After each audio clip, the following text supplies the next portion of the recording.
case was septicemia, one case was choking, the other one was hypertensive heart disease, the one case was pneumonia, and there were about 25 fetuses. The prematurity, birth asphyxia, and amputation specimen, leading to a total of 39 bodies. I think, Honorable Speaker, because you directed for summarized, the investigation established that 2 court orders are in circulation, one authorizing the bodies of 7 bodies and another authorizing the burial of the 13 unclaimed bodies from Nyamira. These court orders are currently under verification with the issue court to ascertain their authenticity, and additionally several documents obtained from the suspect and the mortuary are undergoing forensic examination to determine whether the requisite approvals and permits on inter-authorities were duly obtained in compliance with the law. So maybe I think that is the most important part, because you have been instructed for summarized. So that's what I want to state, and I submit, Honorable Speaker. Thank you very much. Yes, Honorable Member for Gitutu Masaba. Thank you, Honorable Speaker. Honorable Speaker, kindly allow me to raise 2 issues. One is a brief one, which maybe we'll request that the majority leader could assist us, that as much as we thank Treasury for keeping in schedule with the CDF disbursement to the board, for this month, we are running out of time, and as we head towards the end of the financial year, if they could fast track the same. Secondly, Honorable Speaker, it's now almost 2 months, and the majority leader is very much aware of this. We have been requesting for a statement on the deduction of the 13 million per constituency under KERA, the 22% and 10% RMLFs. Honorable Speaker, every 2 weeks, we've been informed by the chair of roads that he will respond. The most recent having been last week, when he was asked by the Speaker and the majority leader to give us a response on Tuesday this week. Honorable Speaker, he actually said he didn't have a response, but promised that today he will give a response this afternoon. Honorable Speaker, we are talking about 3.77 billion in total, deducted from all constituencies, and no one wants to offer an explanation. 13 million on average in most constituencies on routine maintenance, those are 3 roads that are now impassable, and yet no explanation is coming into this House. Honorable Speaker, you know it is sad that 98% of members of this House come from rural constituencies, and they really rely on this. We all, I'm usually very proud when I look at the Facebook page of the majority leader. When I compare with the one for Honorable Charorot and Wamboka here, while they post Maram roads and say routine maintenance ongoing. We Lord would like to be like majority leader who only posts tarmac roads. But before we reach there, Honorable Speaker, can we get an answer on why these monies have been deducted? And because the chair of the roads, who also seems to be well off in his constituency and maintaining his roads, because we've seen even billboards in Nakuru talking about his good work in roads in his constituency, in Naivasha. Honorable Speaker, some of us do not have that laxity. We need the roads to be maintained, and we need to know why these monies are late. And because the chair is not able to do it, is it possible that the clerk writes to the KERA DG, and once he has the response, I can have that response to read to the rest of my colleagues, my fellow sufferers. Honorable Speaker, I thank you. That almost was a fully fledged statement, but Majority Leader, do you want to respond? Thank you, Honorable Speaker. On the first one, Honorable Speaker, on NGCDF, I think as Honorable Clive says, we are on course, and the assurance from the Cabinet Secretary and the PS National Treasury is that we shall not cross over the financial year with any money owed to NGCDF, and they will ensure that they have disbursed everything before the end of the year. Honorable Speaker, on RMLF, the chair last week did indicate that he would give a statement this week. I was just trying to recall as Clive was speaking which particular day he had indicated, and I cannot reach him today on phone. It was today. And his phone has been off since 11 in the morning. So I'm not able to reach him, and I will endeavor to look for him and see if he can be able to answer that either tomorrow or latest Tuesday if he will not be around tomorrow. But more importantly, Honorable Speaker, Honorable Clive has said something that he's alluding to, that he looks at my Facebook page, and he knows I have very efficient staff in my office who post what happens in my space.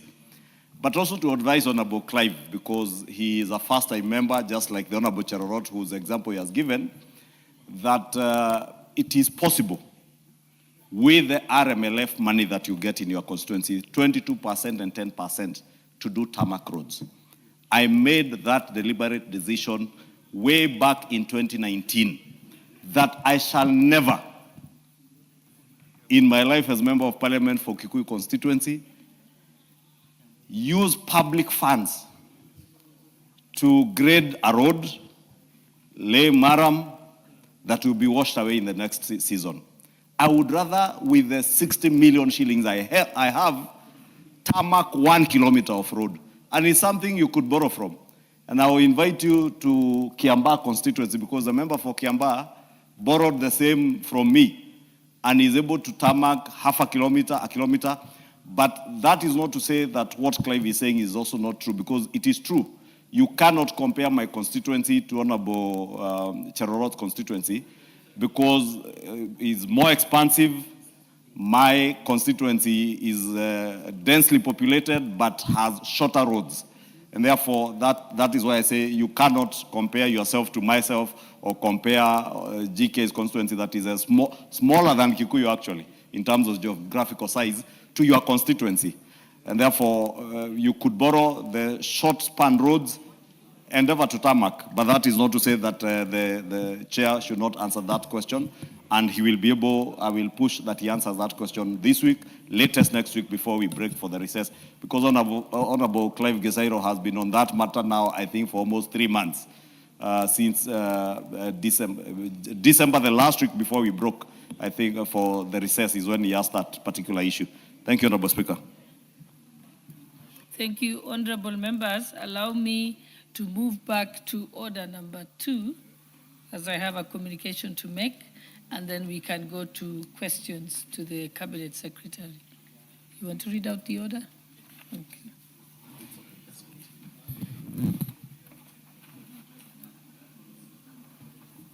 Honorable members, you will recall that during the morning sitting of the today, 22nd April 2026, I did convey to the House a matter of privilege arising from a complaint from the National Cohesion and Integration Commission, as revived by a letter received from the member from the member for Homa Bay Town constituency, the Honorable Peter Kaluma MP. At the time, while noting that a question of privilege takes precedence and must be dispensed with as a matter of priority, I did allow interventions and comments from the House on the matter. Honorable members, arising from the invitation, several members of the committee did comment and called into question the origin, the timing, and the intentions of the allegations, while highlighting the need to conduct a fair hearing and to safeguard the dignity of the House and its members. The members who spoke included the Deputy Minority Whip, the Honorable Mark Mwenja, CBS MP, the Honorable Duncan Mathenge, MP, the Honorable Daniel Carrido, MP, the Honorable Ambassador Francis Sigei, MP, the Honorable Shadrach Mwiti, MP, and the Honorable Rebecca Tonkei, MP. Honorable members, in addition, several other members did lend their voice to the discussion, including the Majority Whip, the Honorable Sylvan Sosoro, CBS MP, the Honorable Majimbo Kalasinga, MP, the Honorable Jared Okello, MP, the Honorable Clive Gisairo, MP, the Honorable Dr. Robert Bukose, CBS MP, the Honorable Professor Phyllis Bartow, MP, and the Honorable Dido Raso, MP. The members did note the grave nature of the allegations and the possibility of their use to tarnish the name of the chairperson and members generally without proof. Notably, the Honorable Clive Gisairo MP questioned the delay between the lodging of the complaint and its apparent revival by Honorable Kaluma. Honorable members, at the tail end of the interventions, I did allow the Honorable Jack Wamboka, MP, to comment on the allegations. The Honorable Wamboka noted that the allegations were unfounded and possibly related to the robust examination of reports and accounts of the NCIC by the committee. Notably, he alleged irregular recruitment by the commission, allegedly at the behest of the outgoing commissioners, misappropriation of funds by the commissioners, and the persistent failure by the commission to honor invitations to appear before the committee as the reasons behind the complaint. Honorable members, the Honorable Wamboka further queried the motive behind Honorable Kaluma's letter and was of the view that the delay in the conveyance of the complaint indicated a determination by the Honorable Speaker that it was devoid of merit. Ultimately, he maintained the complaint ought not to have been brought to the attention of the House and urged the House to reject it summarily. I'll sit so that the members who are on their feet can sit down.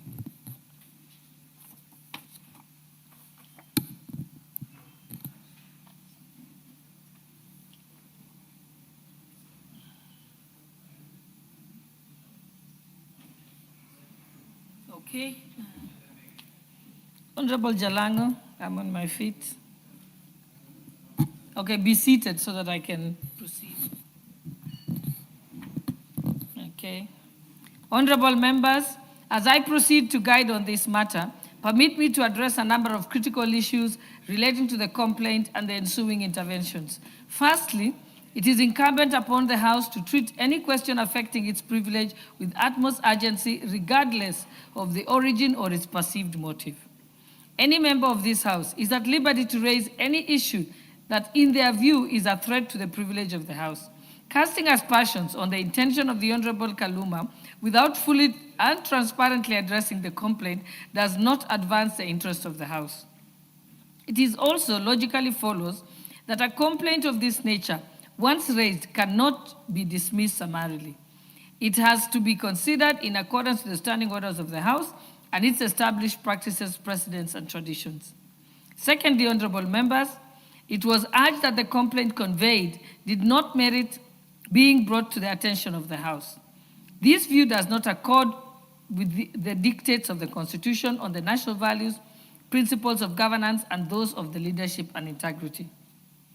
I am left to wonder where the proper place of directing the complaint received would be. Is it the view of the House that the complaint relating to the chairperson of the committee should be rerouted to the Ethics and Anti-Corruption Commission, the Director of Criminal Investigations, or the Director of Public Prosecutions?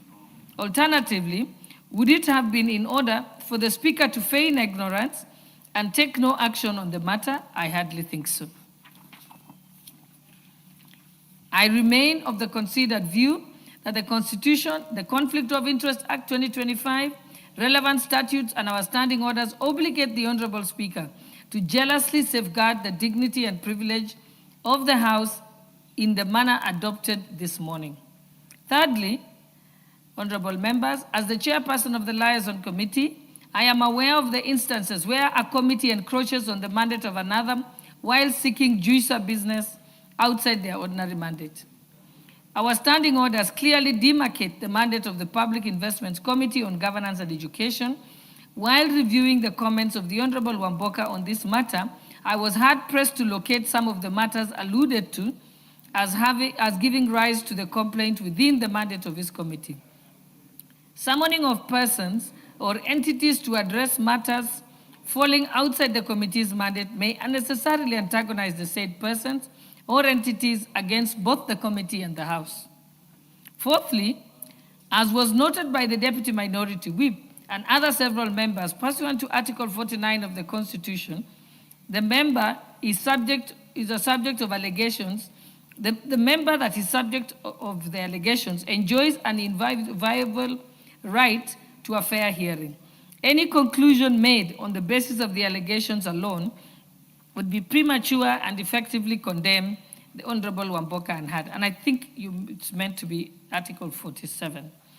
Anyway, Honorable members, permit me to remind us of the express dictates of the Constitution on the responsibilities of leadership, Article 73(1) of the Constitution, which provides, and I quote, 73(1), authority assigned to the state officer is a public trust to be exercised in a manner that, 1, is consistent with the purposes and objects of this Constitution, 2, demonstrates the respect for the people, 3, brings honor to the nation and dignity to the office, and 4, promotes public confidence in the integrity of the office, and vests the state officer the responsibility to serve the people rather than power to rule them.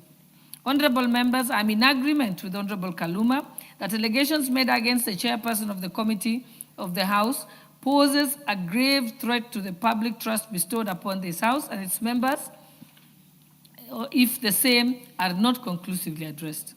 The public trust bestowed on us demands that we consider the issue with urgency and transparency while observing the dictates of the Constitution on fair hearing and due process.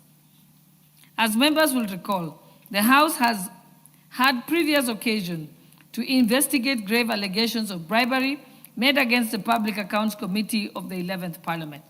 At the time, the House did break ranks with its members and unanimously resolved to take the unprecedented step of disbanding the committee and further barring specific members who served in the committee from being nominated to serve in the reconstituted committee to preserve trust in the audit and oversight function.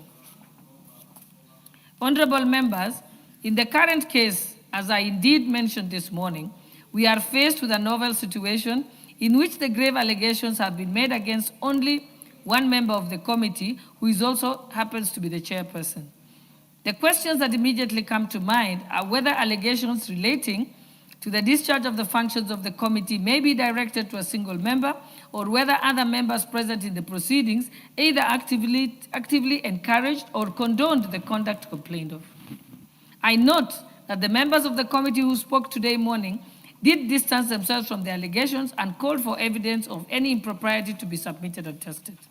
However, it has since been brought to my attention that there are other complaints relating to the leadership of the committee in discharge of its mandate.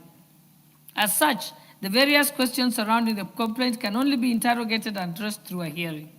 Honorable members, during the review of the standing orders by the 12th Parliament, the Public Investments Committee on Governance and Education was hived off from the previous singular Public Investments Committee to address the backlog of examination of reports from the Office of the Auditor General. The committee is mandated to interrogate reports and the accounts of the public investments relating to education, defense, governance, justice, and law and order sectors. The work of the committee is extremely time sensitive in the light of the provisions of the Constitution requiring that audit reports be examined by the House and the resultant reports considered within 90 days. I'll allow the members on their feet to sit before I proceed.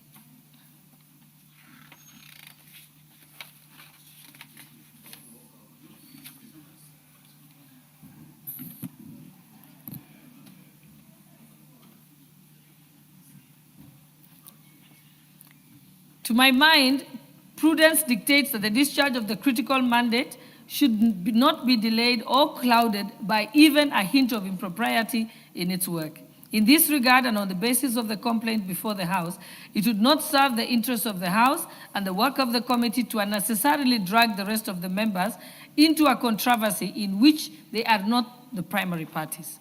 Pursuant to the provisions of Parliamentary Powers and Privileges Act and the provisions of our standing orders, the Committee on Powers and Privileges is mandated to inquire into the conduct of any member whose conduct is alleged to constitute a breach of privilege, either on its own motion or upon a complaint being made by any person.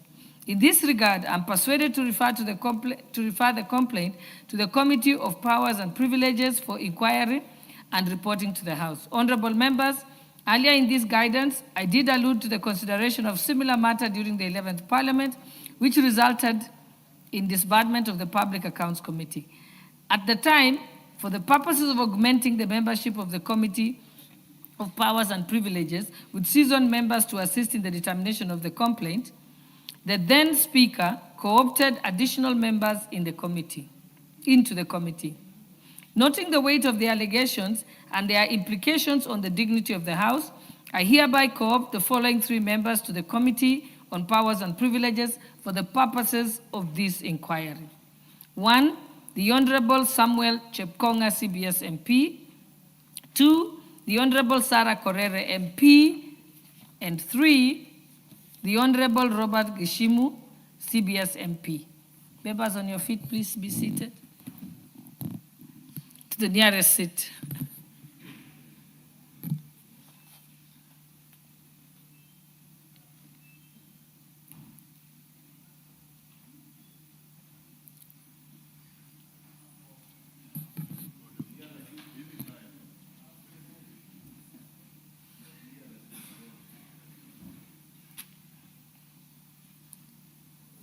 And he still had time to shake his colleague's hand. Obviously, urgency is not in his dictionary. I continue. The 3 shall lend their unique experience to the committee, having served in the leadership positions in the House as other chairpersons, vice chairpersons, and members of the House Business Committee. Additionally, the Honorable Chepkonga and the Honorable Gishimu shall extend their exceptional legal expertise to the work of the committee. Honorable members, to avoid the conflict that may arise if the Right Honorable Speaker or any of the members of the Presidium were to chair the Committee on Powers and Privileges, and therefore thereafter preside over the consideration of its recommendations by the House, I appoint the Honorable Samuel Chepkonga, CBS MP, to chair the Committee of Powers and Privileges for the purposes of the inquiry. Noting that the House is scheduled to proceed on recess as from Thursday, 30th, 2026, and resume its sittings on Tuesday, 26th May 2026, the committee is expected to inquire into the matter expeditiously and report back to the House within the next 45 days. The committee is directed to prioritize the consideration of the complaint and submit its report to the House on or before Tuesday, the 9th of June, 2026. Honorable members, for the avoidance of doubt, the Committee on Powers and Privileges shall limit its proceedings to the consideration of the complaints received against the chairperson or the committee or any other relevant issue or complaint relating to the leadership of the Public Investments Committee on Governance and Education in the discharge of its mandate. In order to safeguard public trust in the work of the Public Investments Committee or Governance and Education during the pendency of the inquiry, I'm further persuaded to suspend the Honorable Jack Wanami Wamboka, MP, from chairing the Public Investments Committee on Governance and Education during the period. For the avoidance of doubt, the conduct of the inquiry is not a bar to any other or further investigations into the matter by any other relevant law enforcement agencies. Honorable members, under our standing orders, the Public Investments Committee on Governance and Education is a watchdog committee whose chairing is reserved for the minority party for obvious reasons. Noting that the current vice chairperson was only recently sworn in as a member of parliament, I further direct that the leader of minority party nominates an interim chairperson of the committee by midday tomorrow, Thursday, the 23rd of April, 2026. In default of the nomination, the committee shall be at liberty to allow the vice chairperson to chair its meetings or to elect an interim chairperson from among their ranks during the pendency of the inquiry. As the House awaits the report of the Committee on the Powers and Privileges, I beseech all of us, and especially the members of the Public Investments Committee on Governance and Education, to deeply introspect on whether we have fully lived up to our solemn duty as servants who have been called to the performance of important trusts in this republic. The complaints received, the inquiry and its outcome shall be a clarion call for the committee and all of us to reevaluate and optimize the manner in which we treat and consider all matters that are brought before us for consideration, including by being ready to hold our leadership to account. In summary, therefore, my guidance is as follows. 1, that the complaint against the chairperson of the Public Investments Committee on Governance and Education is referred to the Committee on Powers and Privileges for inquiry and reporting to the House within the next 45 days. The committee is directed to prioritize the consideration of the complaint and submit it to the report to the House on or before Tuesday, the 9th of June, 2026. 2, that the committee shall limit its proceedings to the consideration of the complaints received against the chairperson of the chairperson or the committee or any other relevant issue or complaint relating to the leadership of the Public Investments Committee on Governance and Education in the discharge of its mandate. The inquiry is not about to any other further investigations into the matter by any other relevant enforcement agencies. 3, that noting the weight of the allegations and the implications on the dignity of the House, the following 3 members are hereby co-opted into the Committee on Powers and Privileges for the purposes of inquiry.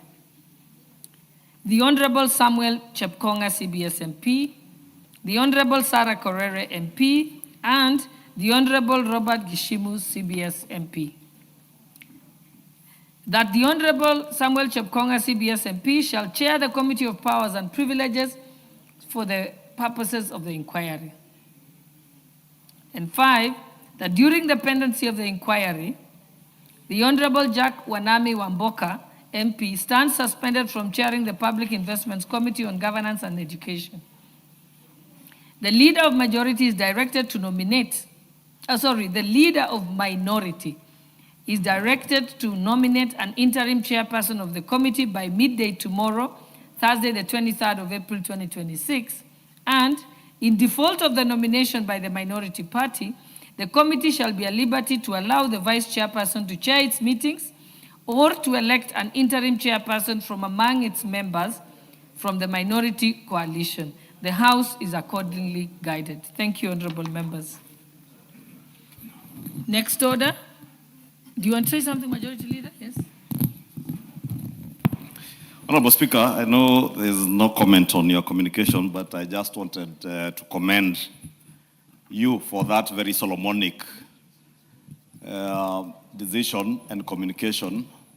Because, Honorable Speaker, as you recall, because you were in the 11th Parliament, when there were similar allegations against the Public Accounts Committee, then led by the Honorable Ababu Namwamba, it led to sort of condemnation of the entire committee and to a large extent the House.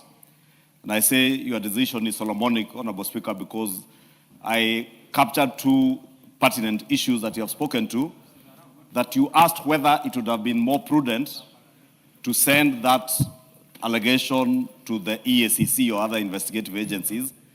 And I think your decision to take it to our Powers and Privileges Committee is the best decision, so that we deal with our own internal matters internally, and 2, we give the chairperson, Honorable Amboka, a fair opportunity to be heard, so that there is fair administrative justice being exercised, first within the House, even, as you say, without precluding other investigative agencies from conducting any investigation that they may want to.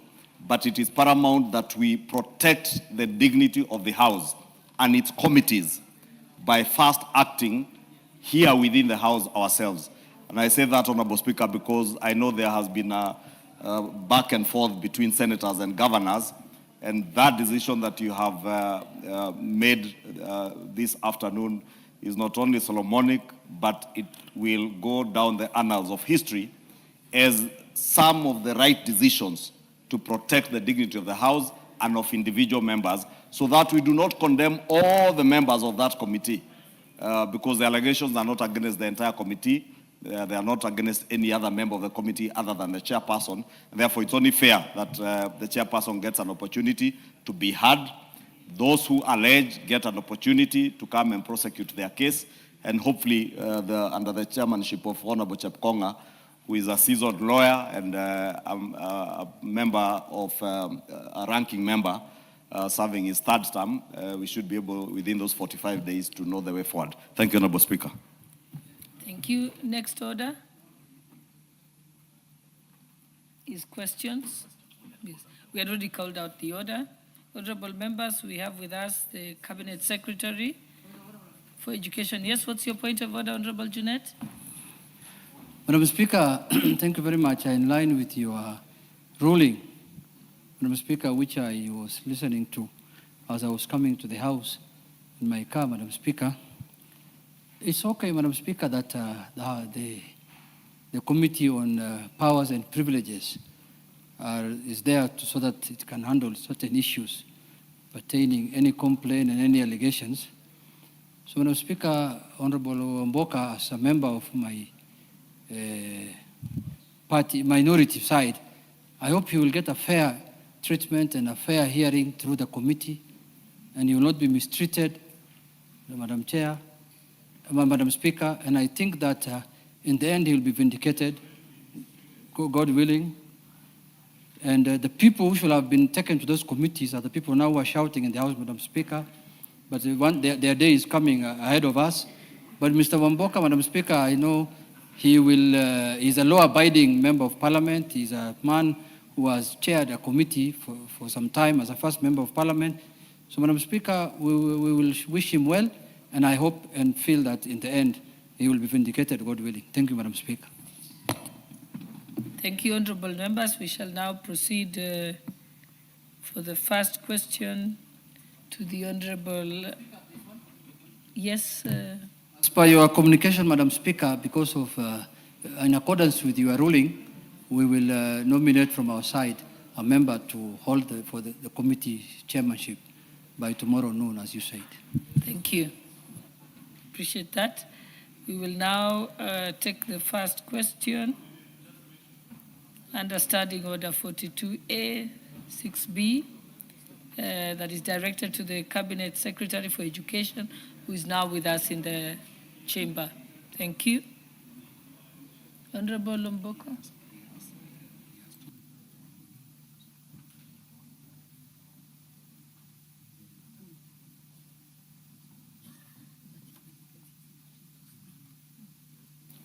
Okay, Honorable Lomboko, you can proceed. Thank you very much, Honorable Speaker. The question was already undertaken and a discussion ensued in this House over the matter related to the payment of the Kenya National Examination Council to invigilators, supervisors, examiners, and other personnel who rendered their services during the administration and marking of the 2025 Kenya Primary School Education Assessments, KEPSEA, Kenya Junior School Education Assessments, KJSEA, and Kenya Certificate Secondary School.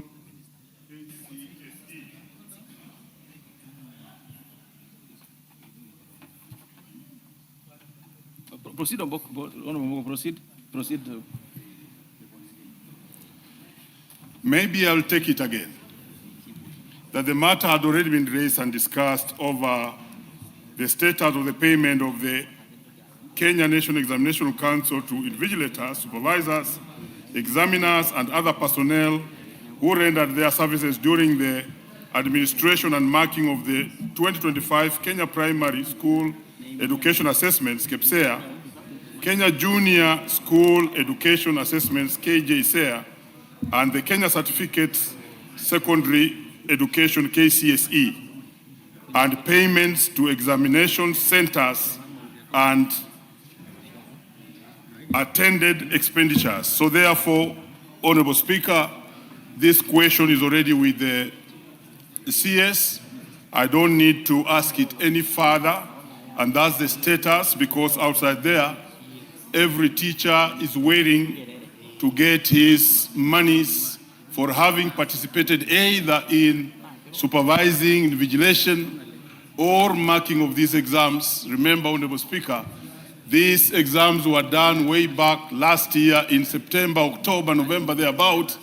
Now we are doing the 7th month, thereabout, since this business was done, and the Kenya National Examination Council has not paid these individuals. Something that is now currently threatening the education sector, because when I hear from the valves of other windows, the teachers are saying they may not proceed to open schools unless they are paid. Thank you, Honorable Speaker. Thank you so much, Honorable Mboko. Honorable Mboko, of course, you know that that this was quite unprocedural. You'll have to come back. Our procedure, you know very well that when the minister comes normally, they first answer the questions that had been asked to them, then we shoot questions next. So you'll indulge us to deal with your matter last on this matter. At this point in time, I'm going to ask the Cabinet Secretary to give us a report, which is long overdue, on school uniforms. I'll guide on how you'll deal with your question as we proceed. Okay. So the Honorable Cabinet Secretary, I'm sure you prepared with the report on especially the school uniforms and the status of NEC payments. Go ahead.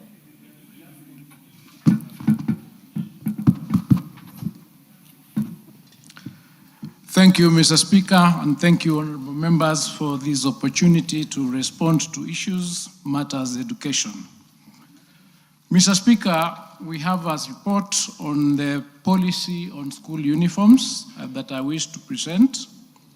And Mr. Speaker, I want to start by stating that the Ministry of Education has a policy framework in place to ensure that school uniforms are not prohibitively expensive, and by a circular dated 30th of May 2023, regional and county directors of education were directed to, one, ensure the stoppage of practices where school uniforms are stocked within schools and parents compelled to buy them, or where principals or heads of institutions direct parents to purchase uniforms from specific or specified dealers.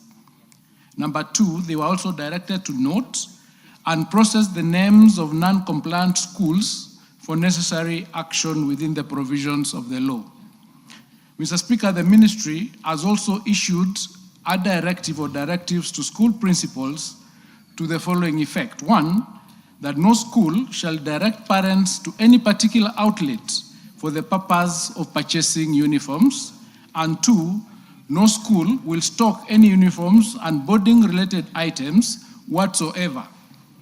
The ministry, Mr. Speaker, has also directed heads of institutions not to deny learners admission on the basis of lack of uniforms.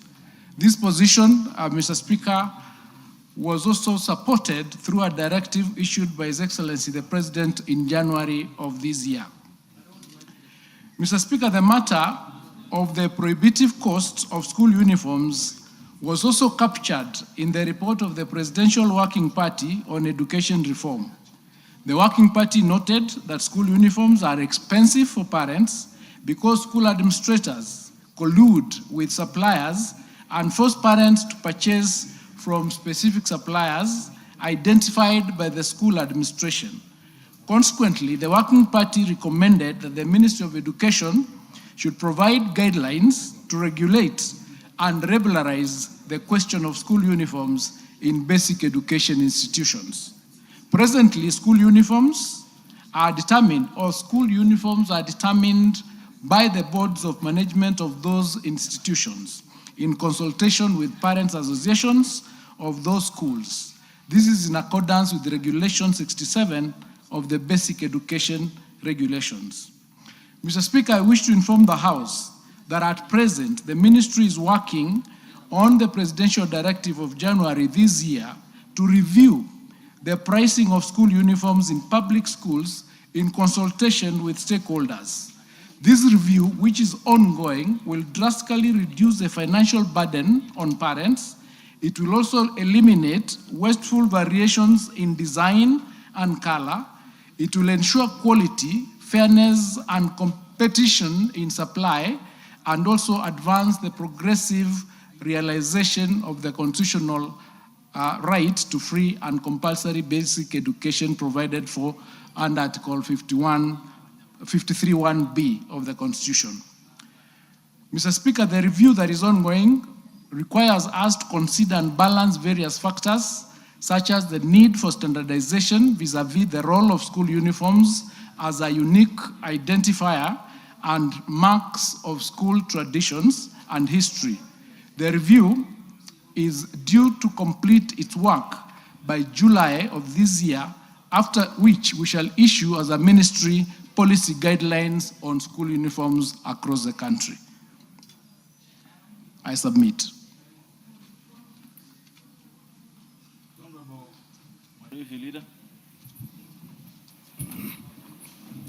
Honorable Speaker, you know I've been very keen on this particular matter of the policy around school uniforms. Yeah. And I have been that keen on them because I am very passionate on access to education for millions of our children. And what the CS is telling us is what we have heard before. CS, we have heard this story over and over again. We are simply tired of hearing the same thing over and over again. Circulars, what the CS is telling us is that there was a circular dated 30th May 2023, saying the things that are happening today. What I expected the CS to tell us, and I know he has a retinue of education sector amendments that they were working on, and I wish the chair of the Education Committee was here to tell us where they are on it, is if teachers and those who are managing our schools are not adhering to your circulars. Because your circulars have just become pieces of paper that you send to schools. Nobody cares, nobody bothers to implement what you send to schools. As your circulars are being ignored, parents are being punished. Children are suffering at home because they cannot access schools, because they don't have uniform. Honorable Speaker, Honorable CS, it took none other than His Excellency the President, January this year, to issue a directive which again was not being followed through by your officers in the ministry. And I'm saying this here because what I would have expected to hear from you and the ministry today is, since you have circulars, you have guidelines. The Teacher Service Commission, as much as it may be an independent constitutional commission, you have an oversight role over this commission. What is it that you are doing to ensure that you take action against teachers who do not adhere to your guidelines? They don't follow the regulations that you have put in place around school uniforms. Because as we speak, CS, go to your own village, the schools in your constituency, in your village, you will discover 2 or 3 things. One, parents are still buying uniforms in schools against your guidelines. 2, parents are still being directed where to go and buy uniforms if they are not being sold in the school. 3, at the time grade 10s were reporting to schools, vendors had set up shops in schools. When did our school CS stop being institutions of learning and became shops for uniforms? Because all the teachers are doing now is congregating vendors to come and sell those uniforms in school. The other thing, Honorable Speaker, that I would have expected the CS to address, and the ministry is not personal on the CS, is a ministry, and that is why we sought policy guidelines. Grade 1 to grade 6 uniform. You are in a primary school called Gesharani Primary School in Kekambura village, where I come from. Grade 7, 8, 9. That child is still in Gesharani Primary School in the same village called Kekambura in Kikuyu constituency. Why do we need to change uniform? Because we are subjecting parents and these children. First, we are traumatizing children those who cannot afford uniform are being harassed every day they go to school because they have not changed their uniform from the primary school to the JSS uniform. Why is it important for us to change uniform at JSS? And I thought we were to make education accessible in line with Article 43 of our Constitution to every child in this country, whether you have means or you do not have CS.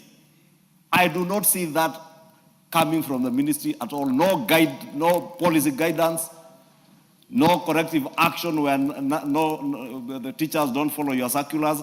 Now see us what you have done. You have come back to remind us that they are circulars. So if you have circulars and they are not being followed, then what are you people doing in the ministry? Where is TSC? I wish you would have told us, I have legislative proposals that I want to bring to you to criminalize any teacher who sends away a child on account of not having school uniform away from school. When the president issued this directive in January this year, I had not less than 100 SMSs, CS. Maybe because you people are very comfortable in posh offices here in Nairobi, you do not know what is going on the ground. These members of parliament have to deal with those issues every day. They are the ones who are sponsoring students using NGCDF bursary. You pay school fees, the children cannot get to grade 10 because a teacher somewhere is now the Lord of Lords and the Alpha and Omega in a school and sends the child home. These parents cannot access your offices.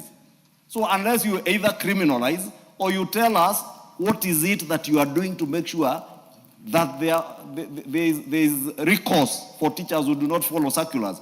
But it doesn't help us to come and tell us there was a circular of May 2023, another one January 2026. I am sure even now you will issue more circulars, but nobody will follow them. Honorable Speaker, I think the CS and the Ministry of Education must take this matter of school uniforms with the seriousness it deserves. You are simply being too casual with it, and you cannot afford to be casual with access to education for our children. And I may be agitated because this is very personal to me, Honorable Speaker. I know, but and to very many members. I know. So you and it's not about me, it's about our children. No, you're right. But children of Kenya who see us as we wear ties and suits in town. There are children today who cannot access school. There are children today who have been chased home. They are opening school next week. I am certain if you and your PSs took time to go to these schools, you will go and discover there are children who have been chased away because of uniform, because of lunch. Children don't go to school to eat. And if they are going, they have to eat, yes. But nobody should send away a child out of school because they have not paid for a lunch program. There are circulars on lunch program. But who is following them? Who is following these circulars? These members will tell you in all their constituencies. I'm not talking about Kikuyu constituency. In fact, Kikuyu constituency, I'll tell you, Honorable CS, I take it so personally that if I get a case, I go to the school myself. But how many of us can afford that? I have that rare privilege because my constituency is 10 minutes away from this house.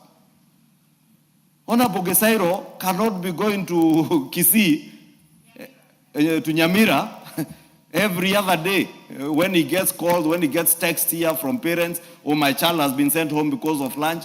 The best he can do is to send M-Pesa to the parent to pay lunch. But these members cannot afford to pay lunch for every student. We have a school feeding program again. This school feeding program is the headquarters of corruption in the Ministry of Education. And I say that without blinking an eyelid. I know, Honorable Speaker, I will get to it. You know, there are people who are in that office before who stole relief food in their earlier life. You're doing so well. I just not that one. Order. You're doing so well. I just wanted to lose out of the Honorable Speaker. uniform issue. Honorable Speaker, I said this is very personal to me. I wish the CS will tell this House, without being casual about this matter, what are we going to do to address this problem? Because it is a live problem, and it is there. I see in the UK and in other countries, Honorable Speaker, when you move from primary school to junior secondary, all you need is a badge on your coat lapel or on your school sweater or a change of tie. Yeah, you have a striped tie or a plain tie. When you get to JSS, you get a striped tie to distinguish you from those in primary school. But why are you having to subject? When I read this statement by the CS, I see no allusion to that. CS, the people who have prepared this statement for you are doing you a great disservice. Thank you. Very great disservice. Because you are not addressing the issues that we want to be addressed. CS, in summary, to respond to the Honorable, the summary is this, is asking, has the ministry lost control of school heads and school principals? Can't you do anything about it? You write them down, they're going to have a couple of them coming. Yeah, reacting to this uniform. And members, please, the order. The CS has 7 questions to answer. So interventions next are going to be purely on the school uniform, nothing more. So will you have the Honorable Martin Peters, the Honorable Muchomba? Yes. You just walked in, and these guys the MPs have already been queuing, so you have to just wait for your turn. Thank you. That's okay. Go ahead. Thank you, Mr. Speaker. CS, this thing is as passionate to all of us as it is to the majority leader. In fact, the enforcement of uniform in our school is more traumatizing to our children than it does good. And we wanted the ministry to think out of the box. You go to these countries. We went in Angola last time. The only thing they have for students to identify themselves is just a simple overall, just overcoat. That's it. You go to Denmark, France, USA, Canada, there's no uniform. So why should we subject our children to that trauma, to intimidation? So what we want from you, because we have had this even last time, Mr. Speaker, when directives are given, circulars are written, but there's nobody to implement them. Thank you. There's no penalty. So that report really does not do us good. Thank you. Thank you. Honorable Madenge. Honorable Speaker, thank you. Yeah. Honorable Speaker, the CS gave a directive that children who had finished grade 9 report to the schools where they were called or the nearest schools and go to school with the uniform they were using in grade 9 for grade 10. 2 weeks later, the head teachers sent away those kids. And we want the Honorable CS, Honorable Speaker, not to just come and lead us statements, because the figures and the facts from these members of Parliament, we can name the schools, each one, on condition that then the CS commits on this floor, on the floor of this House, that then the responsible principals start suspended. Because we cannot continue having programs where we get answers in the House, but mambo kwa ground ni tofauti. Hawa ndio wanafanya tuambiwe tusikize ground. Order. Honorable Speaker, the schools that have been correcting fees for uniforms, I want the CS to tell us when the ministry auditors ever audited the money corrected for school fees and also for school feeding, lunch feeding programs in the schools. Not one school in Nyeri Central Sub-County has been audited for the money they correct for school uniforms and the money they correct for the school feeding program. What are the auditors for, being paid for by the taxpayer? Thank you. Thank you, Honorable Member. The member for Samburu, Honorable Pauline Langrus. Please make it short so that we can get as many as we can. Thank you, Mr. Speaker. The issue of school uniform in our schools is really a very big problem. Parents and students are experiencing a lot of challenges because the prices they are given in school is really exaggerated. They cannot afford. And many students have missed learning because of this. Besides school uniform, Mr. Speaker, in Samburu, they are also asking parents, especially those students who are joining junior schools, to buy lockers and desks. So a parent is required to buy uniform, you are required to buy a desk, you are required to buy a locker.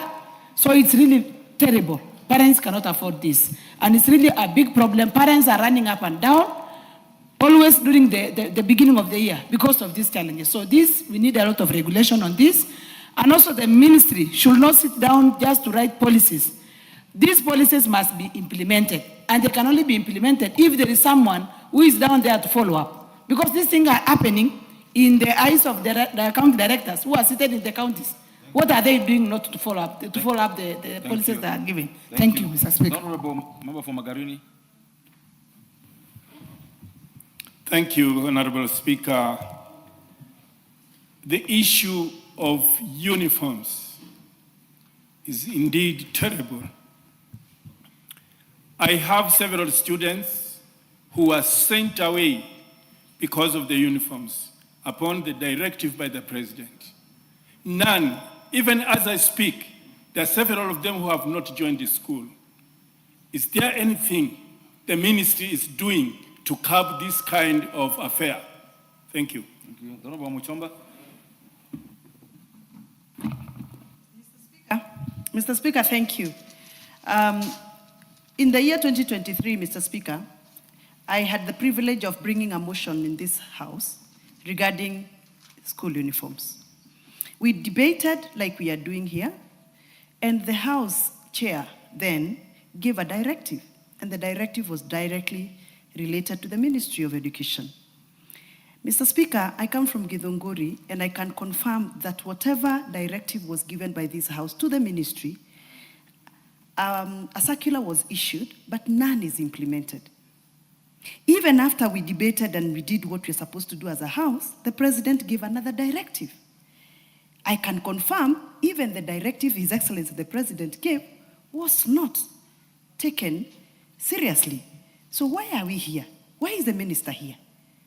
For how long are we going to sit here in this House, get bashed by members of public that we are not debating matters that concerns them? We tackle an issue like this sensitive issue of school uniform, and the relevant ministries do not even implement. Mr. Speaker, I refer to a regional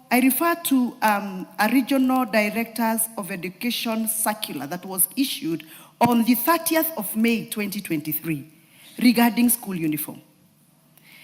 Reference to the letter that was written concerning issues of competition on the purchase and sale of uniform.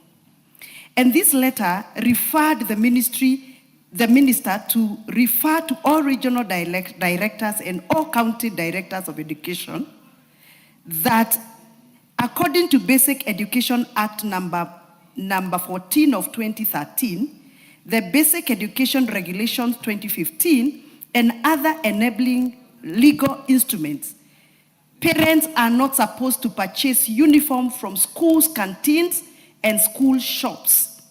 As you speak, Mr. Speaker, in my constituency, we have schools that we know they are still stocking uniforms in their school compounds. When did a teacher, a head teacher, a discipline master, or whoever employed by the government of Kenya and the TSC becomes uniform vendor in the school compound? Thank you, Mr. Speaker, the minister is here, and I think he needs to take this issue very seriously. Personally, as a lawmaker, I feel very demotivated that I can bring a motion in this House 3 years down the line on what we deliberated, nothing has been implemented. Right. Now, unless the minister wants to confirm with us that he is not capable of following the law. Thank you. The Honorable Member for Suba South. Thank you very much, Honorable Speaker. I think we are addressing the right issue, but probably focusing on the wrong people. I think it is up to this House to decide whether in this country we should have school uniforms, because it is not mandatory in many jurisdictions.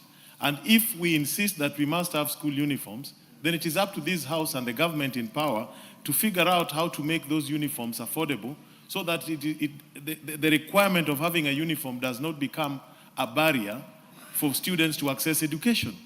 It is not up to the ministry, it is up to this House and the government in power. So for me, Order. Jerome Karoli, the reason this report was requested is pursuant to our role that you are saying we should discharge. That is why this report was requested. I want to go further and say the statement that we should receive from the ministry is a report on a study on the merits and demerits of school uniforms or non-school uniforms in the educational system. That is what the ministry should present to this House so that we make a determination. And in my view, I don't think we need school uniforms. I don't think we do. But to go further, Honorable Speaker, recently there was a directive by the permanent secretary responsible for TVET that in TVET institutions at graduation time, the students should not wear gowns. A gown is what identifies the collective of the graduates and the pride of the occasion. I'm wondering whether there's a circular, whether there's a policy, or that was just a statement made out of half and which has no legal basis whatsoever. In any event, we are making the same mistake with respect to the books. We spend 10 billion a year on school books, yet a proper printing machine of 2 billion will give us the 10 billion books plus more. It is just lack of priority and a government that is not focused on efficiency and how to run affairs of the public. Thank you, Honorable. Thank you. The member for Loima. Thank you, Honorable Speaker. Honorable Speaker, the issue of uniform has become a systemic problem in Kenya and requires very serious scrutiny.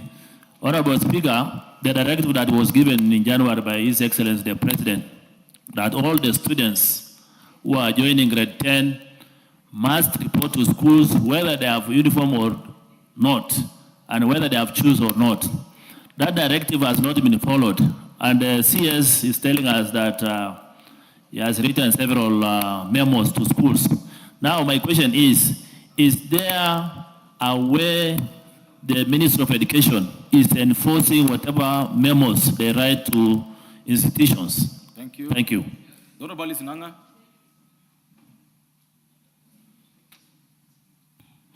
Thank you, Honorable Speaker. I'm just following intervention the way they are. You know, I never skip, personally. I never skip anybody. So what I'm doing is that I'm following the intervention list the way it is.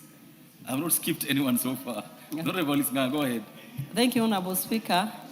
The issue at hand today is very pertinent to all of us. And Honorable Speaker, I think what we need to do, if the Ministry of Education cannot come up even with the data of schools that are still not following the memo the Cabinet Secretary raised, the members who sit in this House deal with these schools day in, day out, both the primary school and the secondary school, so we know them very well. So whatever that is being raised here, we are talking out of experience and out of that we are talking to these parents every day. What I don't understand, Honorable Speaker, where are the inspectors who used to visit the schools when we were young? They would visit the school and come find out what was going on in schools. And they will find out whether whatever they implemented was still going on, because we don't see those inspectors or quality assurance members or inspectors who used to come and inspect the schools to make sure everything is running. As we speak right now, Honorable Speaker, I want to tell you, even in day schools, for those ones who move from grade 9 to 10, they are at home. It is only parents. And if they don't have that data, the ministry can request the members of parliament. They can provide for that data. They know all those schools that are not adhering, or those schools that are sending the children to be at home. Even when we open in a week's time, those ones who don't have uniform, I want to tell you they will not report to those schools. That one I can tell you. And it is, if they cannot be able to do it themselves, we'll help them do it, because children, we cannot allow children to continue being at home because of school uniform. It has never been hard. It is better even they go with home clothes to school. Thank you. Honorable Mboko. Please make it a minute so that we finish with this question. Honorable Speaker, we cannot reduce this House to just an oversighting group of people. And therefore, I propose that I want to agree with the mover of this matter that the fourth Sustainable Development Goal was about access to education, and that's prime. So if school uniform is hindering access, then we have to deal with it. It is not enough to indicate that principals and teachers are not implementing. That's weak. This is Parliament. Parliament must make policy today. I want to go with the words of one honorable spoke here, that this is how uniform shall be handled. And the minister must now bring an answer to us, that this is how he's going to answer the school uniform problem. Either it's going to free market and teachers are not involved in it instead of blaming the teachers, and this was done before, or we are doing away with uniform after all. Why are we having uniform? Legislators, let's not be weak. We must make a decision that will make education accessible. And if school uniform is among the things hindering the SDG number 4, we deal with it. We don't go supervising, oh, this school, that school, this. No, that's myopic. So let's deal with the question, and the ministry should bring policy on how we are going to deal with uniform, either removing it, either making it standard uniform so that it's not expensive and hindering access to education. Thank you, Honorable Speaker. I'll have two more members, Honorable Gisairo, then the Honorable Member for Busia, then the Honorable Member for Teso South. I'm not seeing your cards here. So go ahead. Thank you, Honorable Speaker. Honorable Speaker, I do happen to sit in the Education Committee. Honorable Speaker, this is not the first time the ministry has been asked to address this matter of uniform and laxity of its officials named sub-county education directors. Honorable Speaker, while I agree in total with the majority leader that we need to see stricter disciplinary measures on head teachers, we also do need to see very strict disciplinary measures on the sub-county education directors, because that's the lowest level of the CS's office. And the laxity starts there. If it leads to corruption, the corruption starts there. Honorable Speaker, we can borrow even from neighboring countries. Countries that sometimes we don't even want to pick an example from. Rwanda, DRC. The whole nation dons the same uniform. A navy blue trouser and a white shirt and a navy blue blazer or jersey. What differentiates us, the majority leader said, is the badge. For you to know that this child is going to a different school is the direction they are walking on the road.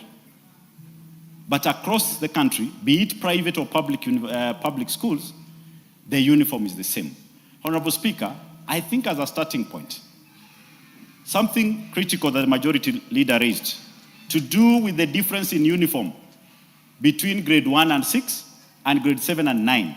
I think the first policy or letter the CS should write after leaving here is that effective January, there is no change of uniform.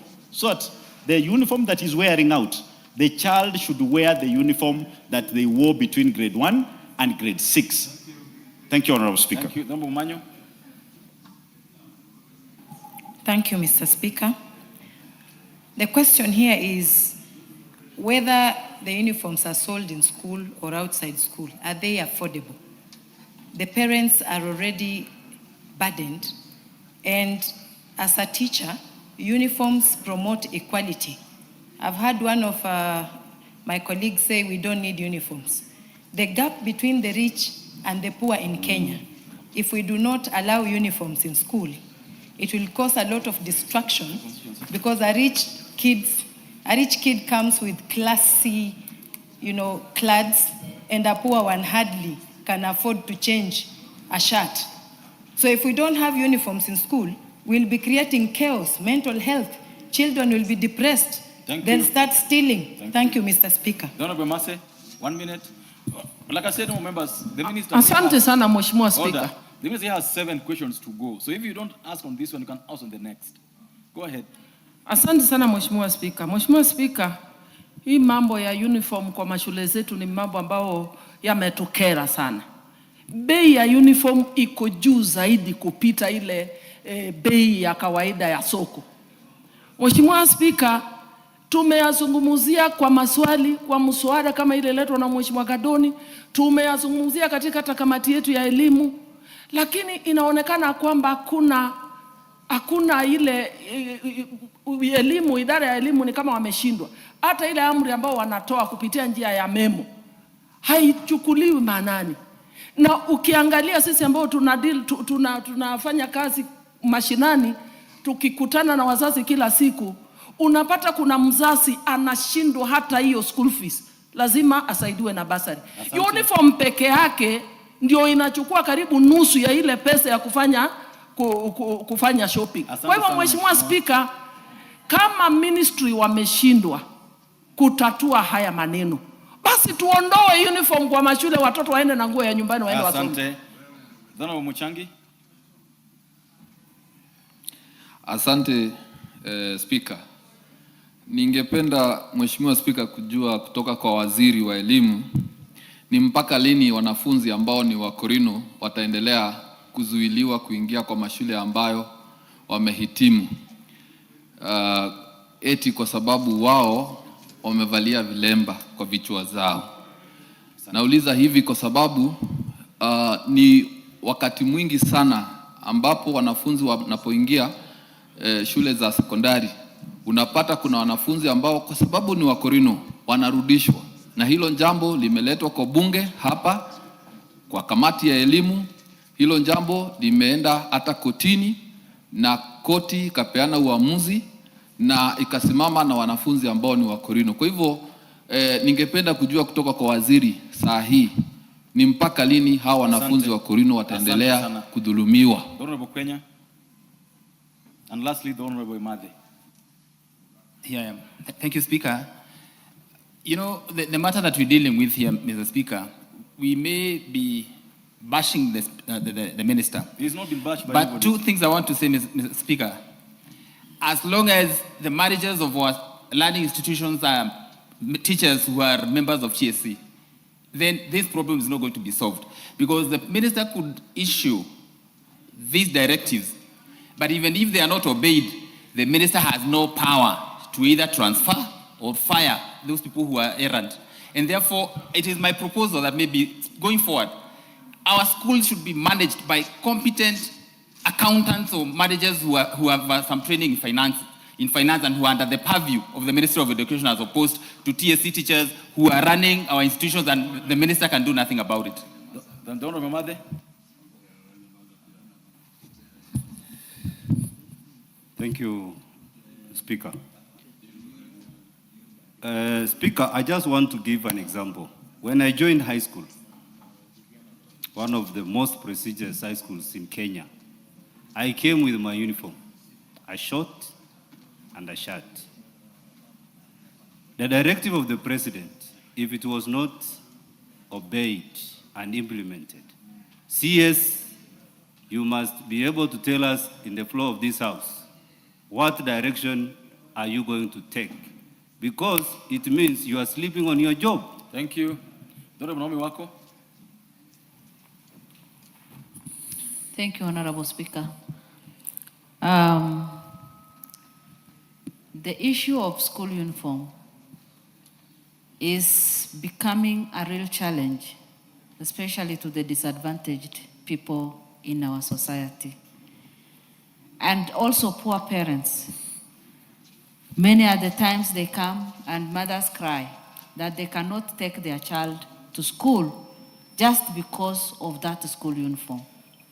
We are putting a big burden on parents who have no income. Some are pastoralists. Their animals have died during the drought. They have no goats to sell so that they can buy school uniform for their children. Can the ministry just put themselves in their shoes and understand the dilemma that we are facing as leaders? Thank you. Thank you. The Honorable Mishi Mboko, lastly. Asante Mheshimiwa Spika.